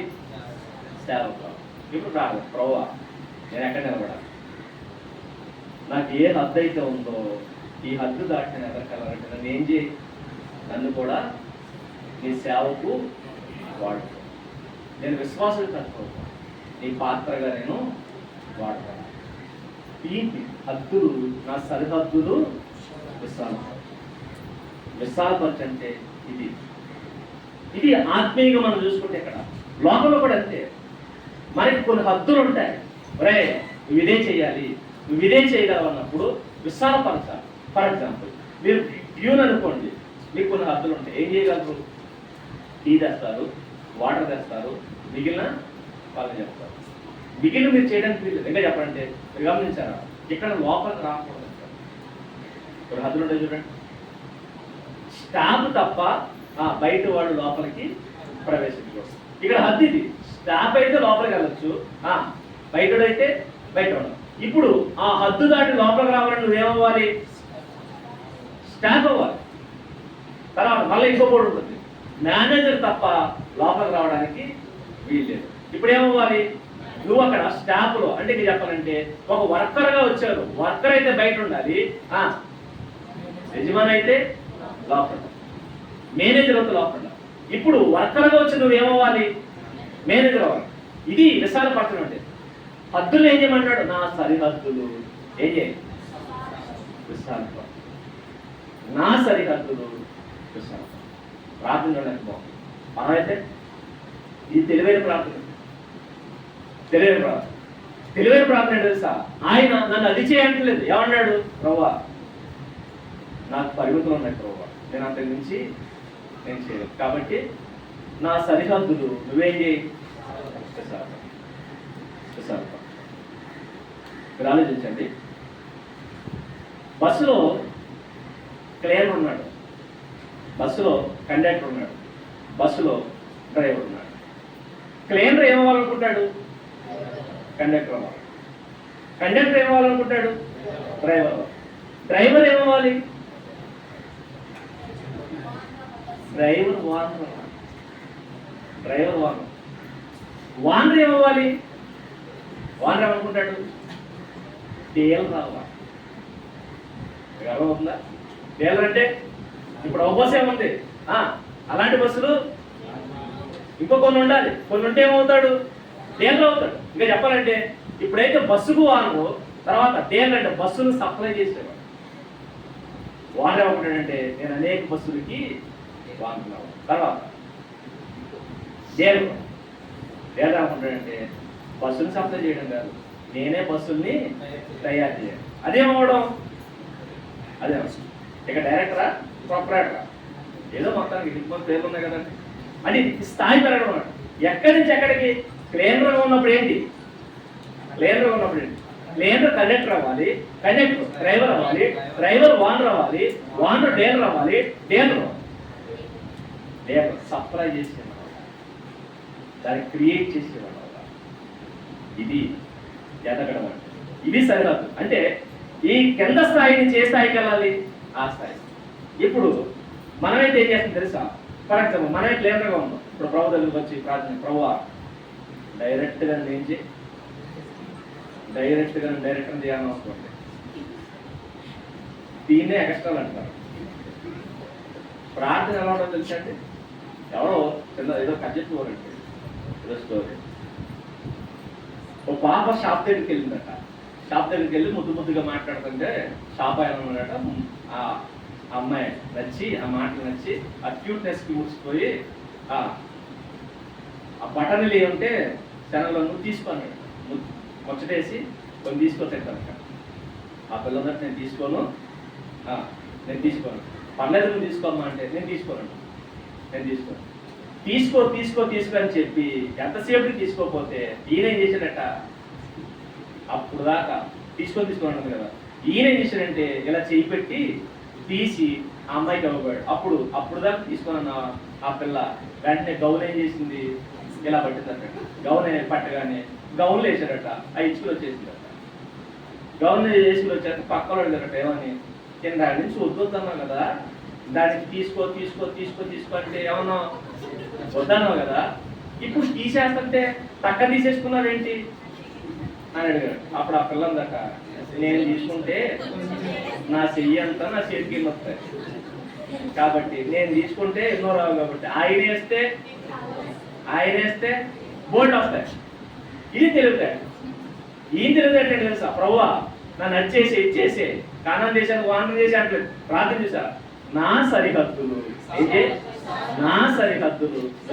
అంటే ప్రభువా నా పరిమితులు నీకు తెలుసు కదా ప్రభువా, నా పరిస్థితులు నీకు తెలుసు కదా ప్రభువా, నా పరిస్థితులు నువ్వే మార్చు ప్రభువా. కాస్త ఇరుగ్గా ఉన్నాయి, కొంచెం విశాలపరచు ప్రభువా. అంటే జీతం కాస్త ఇరుగ్గా ఉంది, ఏం చేయి అవన్నీ అడగడినా పరిస్థితులు నీకు తెలుసు కదా ప్రభువా, నువ్వేం చేయి విశాలపరచు ప్రభువా అన్నట్ట. మరి ఆయన అంటాడు, ఆయన ఎంత అడిగితేనే అంత చేస్తాడు ఆయన. సరే ఆ మాట అన్నాం కదా అని ఏం చేస్తాడు? నేను చూసుకుంటాను. ఏం చేశాడు చూడండి, యాతంలో ఉన్నవాడు తీసుకెళ్ళి ఏం చేశాడు? ఎక్కడ కూర్చోబెట్టాడు చూడండి, ఎక్కడ కూర్చోబెట్టాడు. ఈయన పరిస్థితి ఏంటి? బాధంలో పుట్టినవాడు తీసుకెళ్ళి ఏం చేశాడు? మోసం చేసి పడేసాడండి. నన్ను మోసం చేయి అన్నాడా? అనలా. ఏమన్నాడు? నా సరిహద్దులు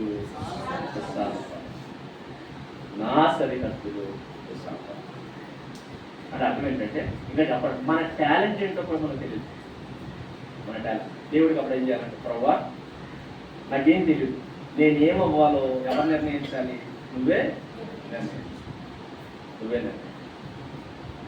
కానీ మనం అలా చేయాలి. మనకు రాంది ట్రై చేస్తామండి. నీకు ఏం రాదో అది ట్రై చేయకుండా నీ ప్రయత్నాలు వేరుగా ఉంటాయి. ఆయనకు అప్పగించేసుకో. ప్రభువా నువ్వే చేయి, నా పరిస్థితి నీకు తెలుసు కదా, నా హద్దులు నీకు తెలుసు కదా, నేనేం చేయగలను నీకు తెలుసు కదా, నువ్వేంటి? నా సరిహద్దులు విశాలపరచు. నెక్స్ట్ నీ చెయ్యి నాకు తోడుగా చూడు. భలే ఉంటుందండి. ప్రేయర్స్లో one of the best prayer. ఇంకా చెప్పండి, దేవుడికి నచ్చేసిన ప్రార్థనలో వన్ ఆఫ్ ద బెస్ట్ ప్రార్థన. దేవుడికి నచ్చిన ప్రార్థనలో ఉన్న బైబిల్లో ఆ ప్రార్థన ఈ ప్రార్థన కూడా ఉంటాయి. అందుకే ఎబ్బేసి ఏం చేశాడు ప్రభు అంటే, ఏం చేశాడు ఈయన? ప్రార్థన చేశాడు. ఆ ప్రార్థనే రాయించాడండి. సరే, ఆ ఎబ్బేసి ప్రార్థన చేశాడు రా, అది నచ్చేసిందా? ఏం నచ్చింది ఈయనకి? పైగా పెద్ద భారీ ప్రార్థన కూడా కాదు, ఇది చిన్న ప్రార్థన అండి. ఆ ప్రార్థన ఎంత బాగుందో చూడండి. చూడండి, ఈయన అన్నాడు, నీ చెయ్యి నా చేతికి, ఏమన్నాడు? నీ చెయ్యి నాకు తోడుగా. దయచేసి ఎవరు చెయ్యి? దేవుడి చెయ్యి. దేవుడి చెయ్యి తోడా. చూడండి, మనం ఏమంటామంటే, నువ్వు దారి చూపించి నేను వెళ్ళిపోతా ఉంటాం. ఆయన అలాంటి కదా. మరి ఏమంటాడంటే, నీ చెయ్యి నాకు తోడుగా. తోడుగా ఉంటే మన చెయ్యి కొన్ని చేయలేదండి, దేవుడి చెయ్యి అనే చేయగా. ఫర్ ఎగ్జాంపుల్, మీరు కొన్నిసార్లు గమనించండి, చిన్న పిల్లలకి బర్త్డే చేస్తున్నప్పుడు కేక్ తెచ్చి ముందు పెడతాం. కేక్ తెచ్చి క్యాండిల్ పెడతాం. ఇప్పుడు క్యాండిల్ ఎవరు వెలిగించాలి? నాకే తీసుకొచ్చి, ఎందుకంటే ఆ కేక్ కార్యక్రమం నాకే అప్పగిస్తారు కదా షాపులుగా. క్యాండిల్ ఎవరు వెలిగించాలి? నేనే వెలిగించాను. ఇంక ఫోటోడు అక్కడ ఉంటాడు, ఆయన కూడా సంక్రేసుకోవచ్చు. ఆయన సంక్రేసుకుని నెక్స్ట్ క్యాండిల్ వెలిగించాల్సింది నేను, ఓదాల్సింది ఎవరు? మళ్ళీ అది కూడా నేను ఊరుకోవాలి. నెక్స్ట్ కేక్ కొయ్యాల్సింది ఎవరు? నేనే కొయ్యాలి. మళ్ళీ చాకు ఎవరి చేతిలో ఉండాలి? వాడికి అప్పగించాలి. చాకు పట్టుకునేది ఆడు, ఆడు చెయ్యి పట్టుకునేది నేను. కేక్ కోసింది ఎవరు చెప్పండి? ఆడా నేనా? నేనే. ఇప్పుడు చప్పట్లు ఎవరికి? అది ఆడపగానే చప్పట్లు ఆడికి. నెక్స్ట్ కేక్ కొయ్యగానే మళ్ళీ పాడపడాడికే హ్యాపీ బర్త్డే. భోజనం నేను, ఆడిపోయి నేను. పాట నాకు కాదు, ఎవరికి? పాట పుట్టోడికి. ఆడికి పాట, ఆడికి చప్పట్లో, ఆడికి కేరులో, చివరికి కేక్ కోసం ఫస్ట్ ఎవరు కట్టాలి? అది కూడా అడిగి పెట్టాలి. ఇప్పుడు చెప్పండి, పని ఎవరిది? పని నాది. ఫలితం ఎవరిది? ఇది నీ చెయ్యి నాకు తోడుగా ఉండి అంటే అది అర్థం. అది అర్థం ఏంటంటే, ప్రభువా మరి ఏం చేస్తావు అంటే, నా చెయ్యిని పట్టుకుని అన్ని పనులు నువ్వు చేయించే, రిజల్ట్ మాత్రం ఎవరికి ఇచ్చే. అది ప్రార్థన చేసారు. దత్తపోలేదు. ఇది ప్రార్థన అంటే. ప్రార్థన ఎంత తెలివి చేశాడు. నీ చెయ్యి నాకు తోడుగా ఉండని అన్నాడు. అంటే మొత్తం అన్నీ నువ్వు చెయ్యి, కానీ ముందు మాత్రం నన్ను పెట్టు. నన్ను పెట్టు. నీ చెయ్యి నాకు తోడుగా ఉండ దయచేసి, నాకు కీడు రాకుండా. మళ్ళా ఇదిగో నాకు ప్రొటెక్షన్ ఎవరు అవ్వాలి? చూడండి, మరి బాడీ గార్డ్ కూడా అవను. బాడీ గార్డ్ కూడా నాకు ఏ కీడు రాకుండా ప్రొటెక్షన్ ఎవరు అవ్వాలి? నువ్వే. మరి దారింటి వెళ్తున్నప్పుడు, నడుస్తున్నప్పుడు, తర్వాత పని చేస్తున్నప్పుడు, ఏదైనా చేస్తున్నప్పుడు ఏ కీడు రాకుండా చూసుకోవాల్సింది కూడా నువ్వే. కీడు రాకుండా నువ్వే చూసుకో అన్నాడు. ఇది ప్రార్థన. కీడు రాకూడదు, ఇవన్నీ నువ్వు నాకు చేసి పెట్టాలి అని ప్రార్థించాడు. ఆ ప్రార్థనకి ఏమైపోయాడు? నేను దేవుడు అతను మనవి చేసిన దాన్ని ఈయన ఏం చేశాడు? మనవి చేశాడు. ఆయన ఏం చేశాడు? చూసారా, ఈజీ పుట్టేశాడు. ఇప్పుడు చెప్పండి, ఎబ్బేజీ ఏం చేశాడు? ప్రార్థన చేశాడు. ప్రార్థన చేసి ఏం చేశాడు? ఒక పట్టణానికి ఆయన పేరు పెట్టుకునే స్థాయికి ఒక పట్టణం. ఇప్పుడు చెప్పండి, నువ్వేం చేశావు? నువ్వేం చేశావు? నేను దొల్లేస్తున్నా ప్రభువా అంటావు.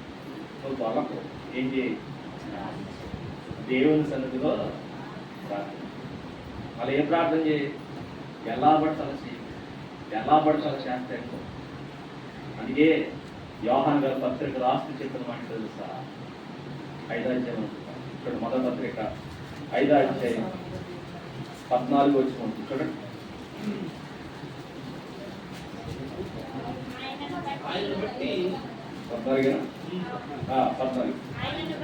ఆయన బట్టి మనకు కలిగిన ధైర్యం ఏదనగా ఏంటనక ఆయన బట్టి, పైగా ధైర్యం కూడా మనం బట్టి కాదు, ఆయన బట్టి మనకు కలిగిన ధైర్యం ఏదనగా ఆయన చిత్తానుసారంగా మనం ఏది అడిగినను ఆయన మన మనవి. మనం ఆయనకు ఆలకించాలంటే ఏం చేయాలి? ఆయన చిత్తానుసారముగా మనము అడగాలి. ఆయన చిత్తానుసారం. ఇప్పుడు గమనించండి, దేవుణ్ణి గెలవడం ఈజీ, దేవుని చేతిలో నుంచి రాబట్టుకోవడం ఈజీ. కానీ నీకు తెలియాల్సినది తెలుసా? అడిగేటప్పుడు చాలా జాగ్రత్త. ఆయన చిత్త ప్రకారం అడిగితే మురిసిపోతాడు. మనందరూ తెలుసు కదా, సొలొమోను గారు చేసిన ప్రార్థన ఏం చేశాడు? మురిసిపోయి ఆయన అంటాడు, నువ్వు ధనాన్ని అడగలేదు, ఐశ్వర్యాన్ని అడగలేదు, రాజుల ప్రాణాలను అడగలేదు, మరి అడిగావు? జ్ఞానం అడిగావు కదా. నువ్వు అడగని ఆస్తుపాస్తులు కూడా నీకేం చేస్తున్నాను? దేవుడికి నచ్చితే మనం అడగనవ్వకూడదు, మనం ఊహించలేదు తీసుకొచ్చి మన చేతులు పెట్టాలి. మనం ఊహించలేదు. అదే ఎబ్బేజు గమనించి ఎబ్బేజు ప్రార్థన చేశారంట. ఆ ఎబ్బేజు ప్రార్థన గుర్తించిన ఈయన అంటాడు, ఎబ్బేజు ప్రార్థన చేసి దేవుని చేతిలోంచి పొందాడు. దేవుని చేతులు. అది యోధా గోత్రంలో ఏమైపోయాడు? గొప్పడే. యోధా గోత్రంలో గొప్పడే. మళ్ళా ఎబ్బేజు ఏం చేశాడు? ప్రార్థన చేశాడు. ఎబ్బేజు ప్రార్థన చేశాడు, దైవ చిత్తానుసారంగా ప్రార్థన చేశాడు. దేవుడు ఆయన మనవి విన్నాడు. మీరు కూడా మీరు గమనించండి, ప్రేయర్ చేయండి. ప్రేయర్ చాలా పవర్ఫుల్, అత్యంత అద్భుతమైన ఆయుర్వేదం ఉందంటే ఏంటంటే ప్రార్థన. ఇంకోటి ఏంటంటే ప్రార్థనలు ఎవరిని కావచ్చు? దేవుడిని గెలిచి మనం ఏం చేసుకోవచ్చు?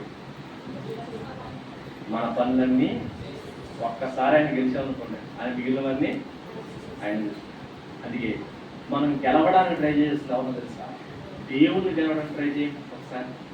మీ పరిస్థితులు మార్చగలిగేవాడు, మీ పరిస్థితులన్నీ మార్చగలిగేవాడు ఆయన పక్కన ఉంటే మనకు వచ్చే ఎలాంటి కీడు, సమస్త స్థితిగతులు మార్చేయగలిగిన క్యాపబిలిటీ కలిగిన వాడు మన దేవుడు. అలాంటి దేవుడు ఈజీగా పడిపోతాడట. దేనికి పడిపోతాడంటే ప్రేయర్. ఆ ప్రేయర్కే పడిపోయాడు. అబ్రహాం గారు చేసిన ప్రార్థన పడిపోయాడు, ఇస్సాకు గారు చేసిన ప్రార్థన పడిపోయాడు, యాకోబు గారు చేసిన ప్రార్థన పడిపోయాడు, సొలొమోను గారు చేసిన ప్రార్థన పడిపోయాడు. చివరికి ఎబ్బేజు చేసిన ప్రార్థన కూడా దేవుడు ఈజీగా లొంగిపోతాడు.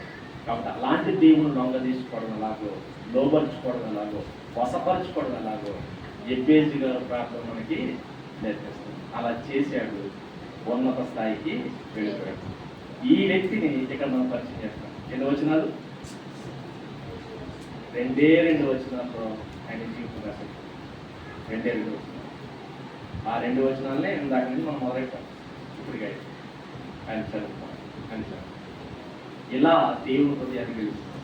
కాబట్టి దేవుని హృదయాన్ని గెలవడానికి ట్రై చేయండి.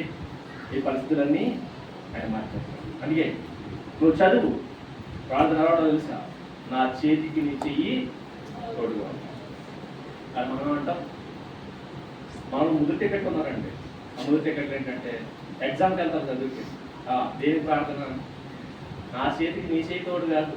మరి ఏంటంటే మరి నువ్వే రాసే, మరి నువ్వేం చేయాలి? కొడుకో టికెట్ కొడుకు, దేవుడు రాసి మరి నువ్వే రాసే పోవా.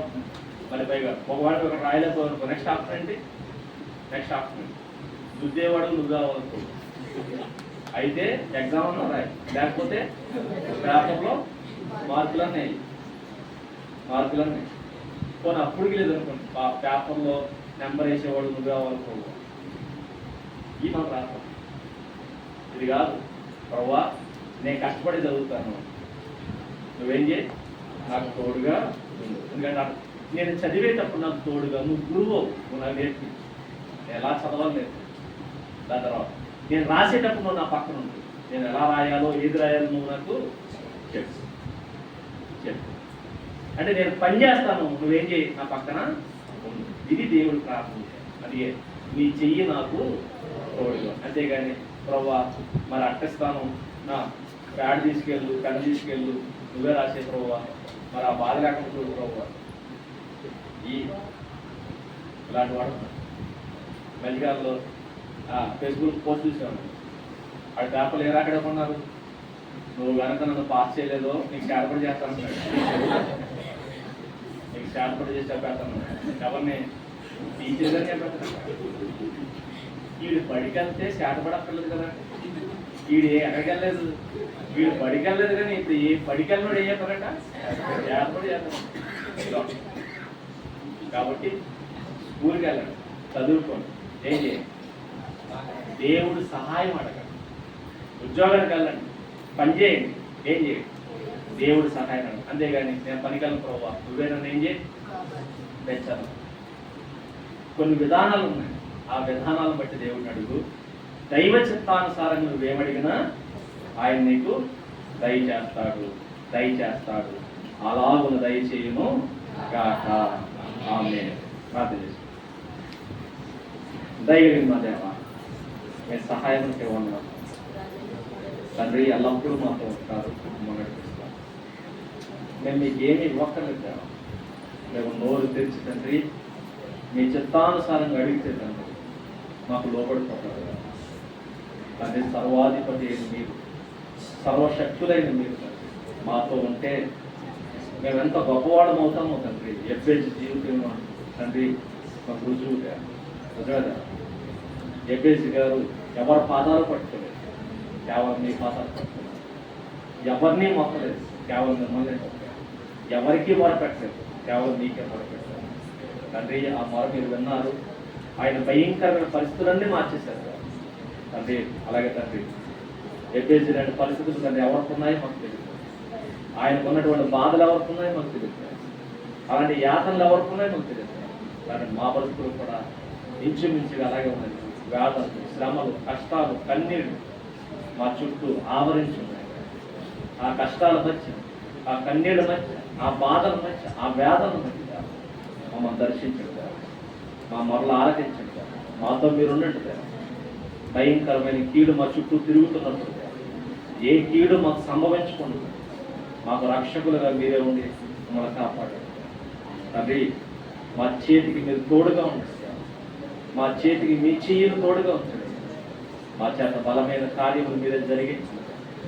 బలహీనమైన మా చేతులను బలపరచండి. ఈ బలహీనమైన చేతులకు బలమైన మీ చెయ్యిలు తోడుగా ఉంచండి తండ్రి. మమ్మల్ని దీవించండి, నిశ్చయముగా దీవించండి, నిశ్చయముగా ఆశీర్వదించండి తండ్రి. భూ సంబంధమైన ఆశీర్వాదం, పర సంబంధమైన ఆశీర్వాదం నిశ్చయముగా మాకు అనుగ్రహించండి తండ్రి. ఈరోజు మీ సంఘంలో ఉన్నాను, రేపొద్దున మీరుండు రాజ్యంలో మేము ఉండులాగా మమ్మల్ని దీవించండి, మమ్మల్ని ఆశీర్వదించండి, మమ్మల్ని బలపరచండి తండ్రి. మా వల్ల తండ్రి ఏమన్నా పొరపాట్లు జరుగుతూ ఉంటే, తెలిసి తెలియక తండ్రి మేము లోకానికి లొంగిపోతూ ఉంటే, పాపానికి లోపడిపోతూ ఉంటే మమ్మల్ని మన్నించండి, మమ్మల్ని సరిచేయండి తండ్రి. మీరే మమ్మల్ని చేయి పట్టి నడిపించండి, మమ్మల్ని లేవనెత్తి నిలబెట్టండి. మీ పరిచయంలో, మీ పనుల్లో, విశ్వాసంలో మమ్మల్ని దిద్దండి తండ్రి. ఇప్పుడు వచ్చిన విశ్వాసులు ఎవరైతే ఉన్నారో వారి విశ్వాస పరిస్థితులను సరిచేయండి సార్. ఈ సభల ద్వారా వాళ్ళ విశ్వాసాన్ని బలపరుచుకుంటారు, వారి విశ్వాసపు స్థాయి పెంచుకునేదారు. మీ సరిధిలో ఉండగలిగే ధన్యతను మీ బిడ్డకు అనుగ్రహించుకొని కోరుచుకుంటున్నారు. మీ తోడు తోడ్పాటును అనుగ్రహించి మీ బలమైన కృపను తన మీ బిడ్డలతో తోడుగా ఉంచమని కోరుకుంటూ ఈ చిన్న సంఘం మీద మీ మనసు నుంచి, మీ కను చూపించి, మీ ప్రేమ నుంచి దినదినం అభివృద్ధి చెందించదండి. అనేక మందికి సాక్షాత్తంగా సత్యమునకు స్తంభంగా ఈ సంఘమును మనసుకొని కోరుకుంటున్నారు. నడిపిస్తున్న తమ నాయకుడు జ్ఞాపకం చేసుకుని మీ కుమారుడు బలపరచండి, శక్తిని దయచేయండి, బలము దయచేయండి. ఎక్కడో సుదూర ప్రాంతం నుంచి ప్రాంతానికి నడిపించారు, నిలబెట్టారు తండ్రి. మీ సంఘాన్ని అప్పగించారు తండ్రి. వారి పరిస్థితులన్నీ మేము ఉన్నాం, ఆ పరిస్థితులన్నీ మార్చుకుని వచ్చారు. ఇక్కడ ఉన్నతమైన స్థితిని తెచ్చారు, ఉన్నతమైన సేవను అప్పగించారు, ఉన్నతమైన కృపకు తండ్రి పాత్రగా ఉంచి తండ్రి ఇంకా తండ్రి కుమారుడు సరిహద్దులు తండ్రి విశాలపరుస్తుంది. ఇంకా ఉన్నతమైన స్థితిని మీ కుమారుడు దయచేయమని కోరుకుంటూ మీ చేతులకు తండ్రి ఈ సంఘమును, సంఘ బిడ్డలను, సంఘ నాయకులు, పెద్దలను, యవనస్తులు అందరినీ అప్పగించుకుంటూ తన ప్రతి ఒక్కరిని పేరు పేరు దీవించమని కోరుకుంటున్నాం. అలాగే తండ్రి ఈ పరిసర ప్రాంతాల సేవలు జరిగిస్తున్న తమ్ముడులందరినీ తన దూర ప్రాంతం నుంచి ఈ ప్రాంతాన్ని మీ వాక్యం మీద ప్రేమతో వచ్చిన ప్రతి ఒక్క బిడ్డ దీవించండి, ఆదరించండి, ఆశీర్వదించండి. ఆయుష్ ఆరోగ్యాలు దాచి కాపాడు, వారి పరిపాట్ల తోడుగా ఉండి బలపరచమని కోరుకుంటున్నాం. క్రీస్తు నామములో ప్రార్థించి అడిగి వేడుకొనుచున్నాము తండ్రి, ఆమేన్. అందరూ ఉన్నారండి.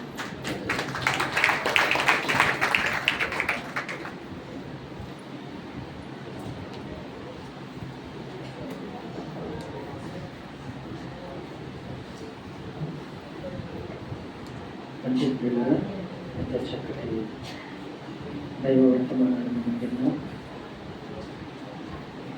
ఈ మధ్య మీకు ఏమనిపించదో తెలియదు కానీ చాలామంది నవ్వుతూ ఉన్నారు. నేను కూడా మీ అందరితో కలిసి నవ్వుతూ ఉన్నాను. కానీ లోపల నిజంగా ప్రార్థన చేయడం అనేది ఈనాటికి కూడా మనకు రాలేదు, ముఖ్యంగా నాకు రాలేదని చాలా బాధపడుతూ ఉన్నా. ఎలా ప్రార్థించడం అనేది ఎగ్జిబిషన్ ద్వారా మనం నేర్చుకోవడానికి ఒక చక్కటి అవకాశాన్ని దేవుడు మనకి ఇచ్చాడు. మనం పెద్ద పెద్ద ప్రార్థనలు చేస్తూ వాటి ద్వారా ప్రయోజనాన్ని పొందుకోకుండా మనం సంవత్సరాలు గడిచిపోతాము. కానీ చాలా స్వల్పమైనటువంటి చిన్న ప్రార్థన ద్వారా ఎబ్బేజు తన సహోదరుల కనుక పొందడం అనేది చాలా ప్రత్యేకమైనటువంటి విషయం. కాబట్టి నేర్చుకుందాం. అందరం కూడా ఎబ్బేజు వలె తయారవడానికి మన వంతుగా మనం ప్రయత్నం చేద్దాం. కాబట్టి చక్కటి దైవవర్తమానం అందించిన దైవజనులు దేవులకు వందనాలు తెలియజేస్తూ ఉన్నాను.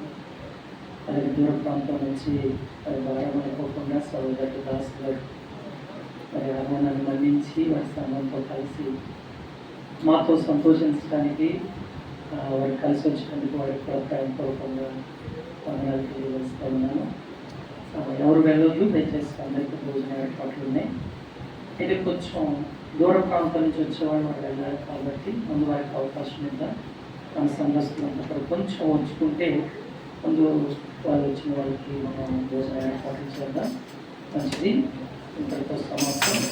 ఉదయకాలపు కూడిక 11 గంటలకు ప్రారంభమవుతుంది. దయచేసి అందరూ కూడా త్వరపడి సిద్ధపడి రావాలని మీకు మనం చేస్తూ ఉన్నాను.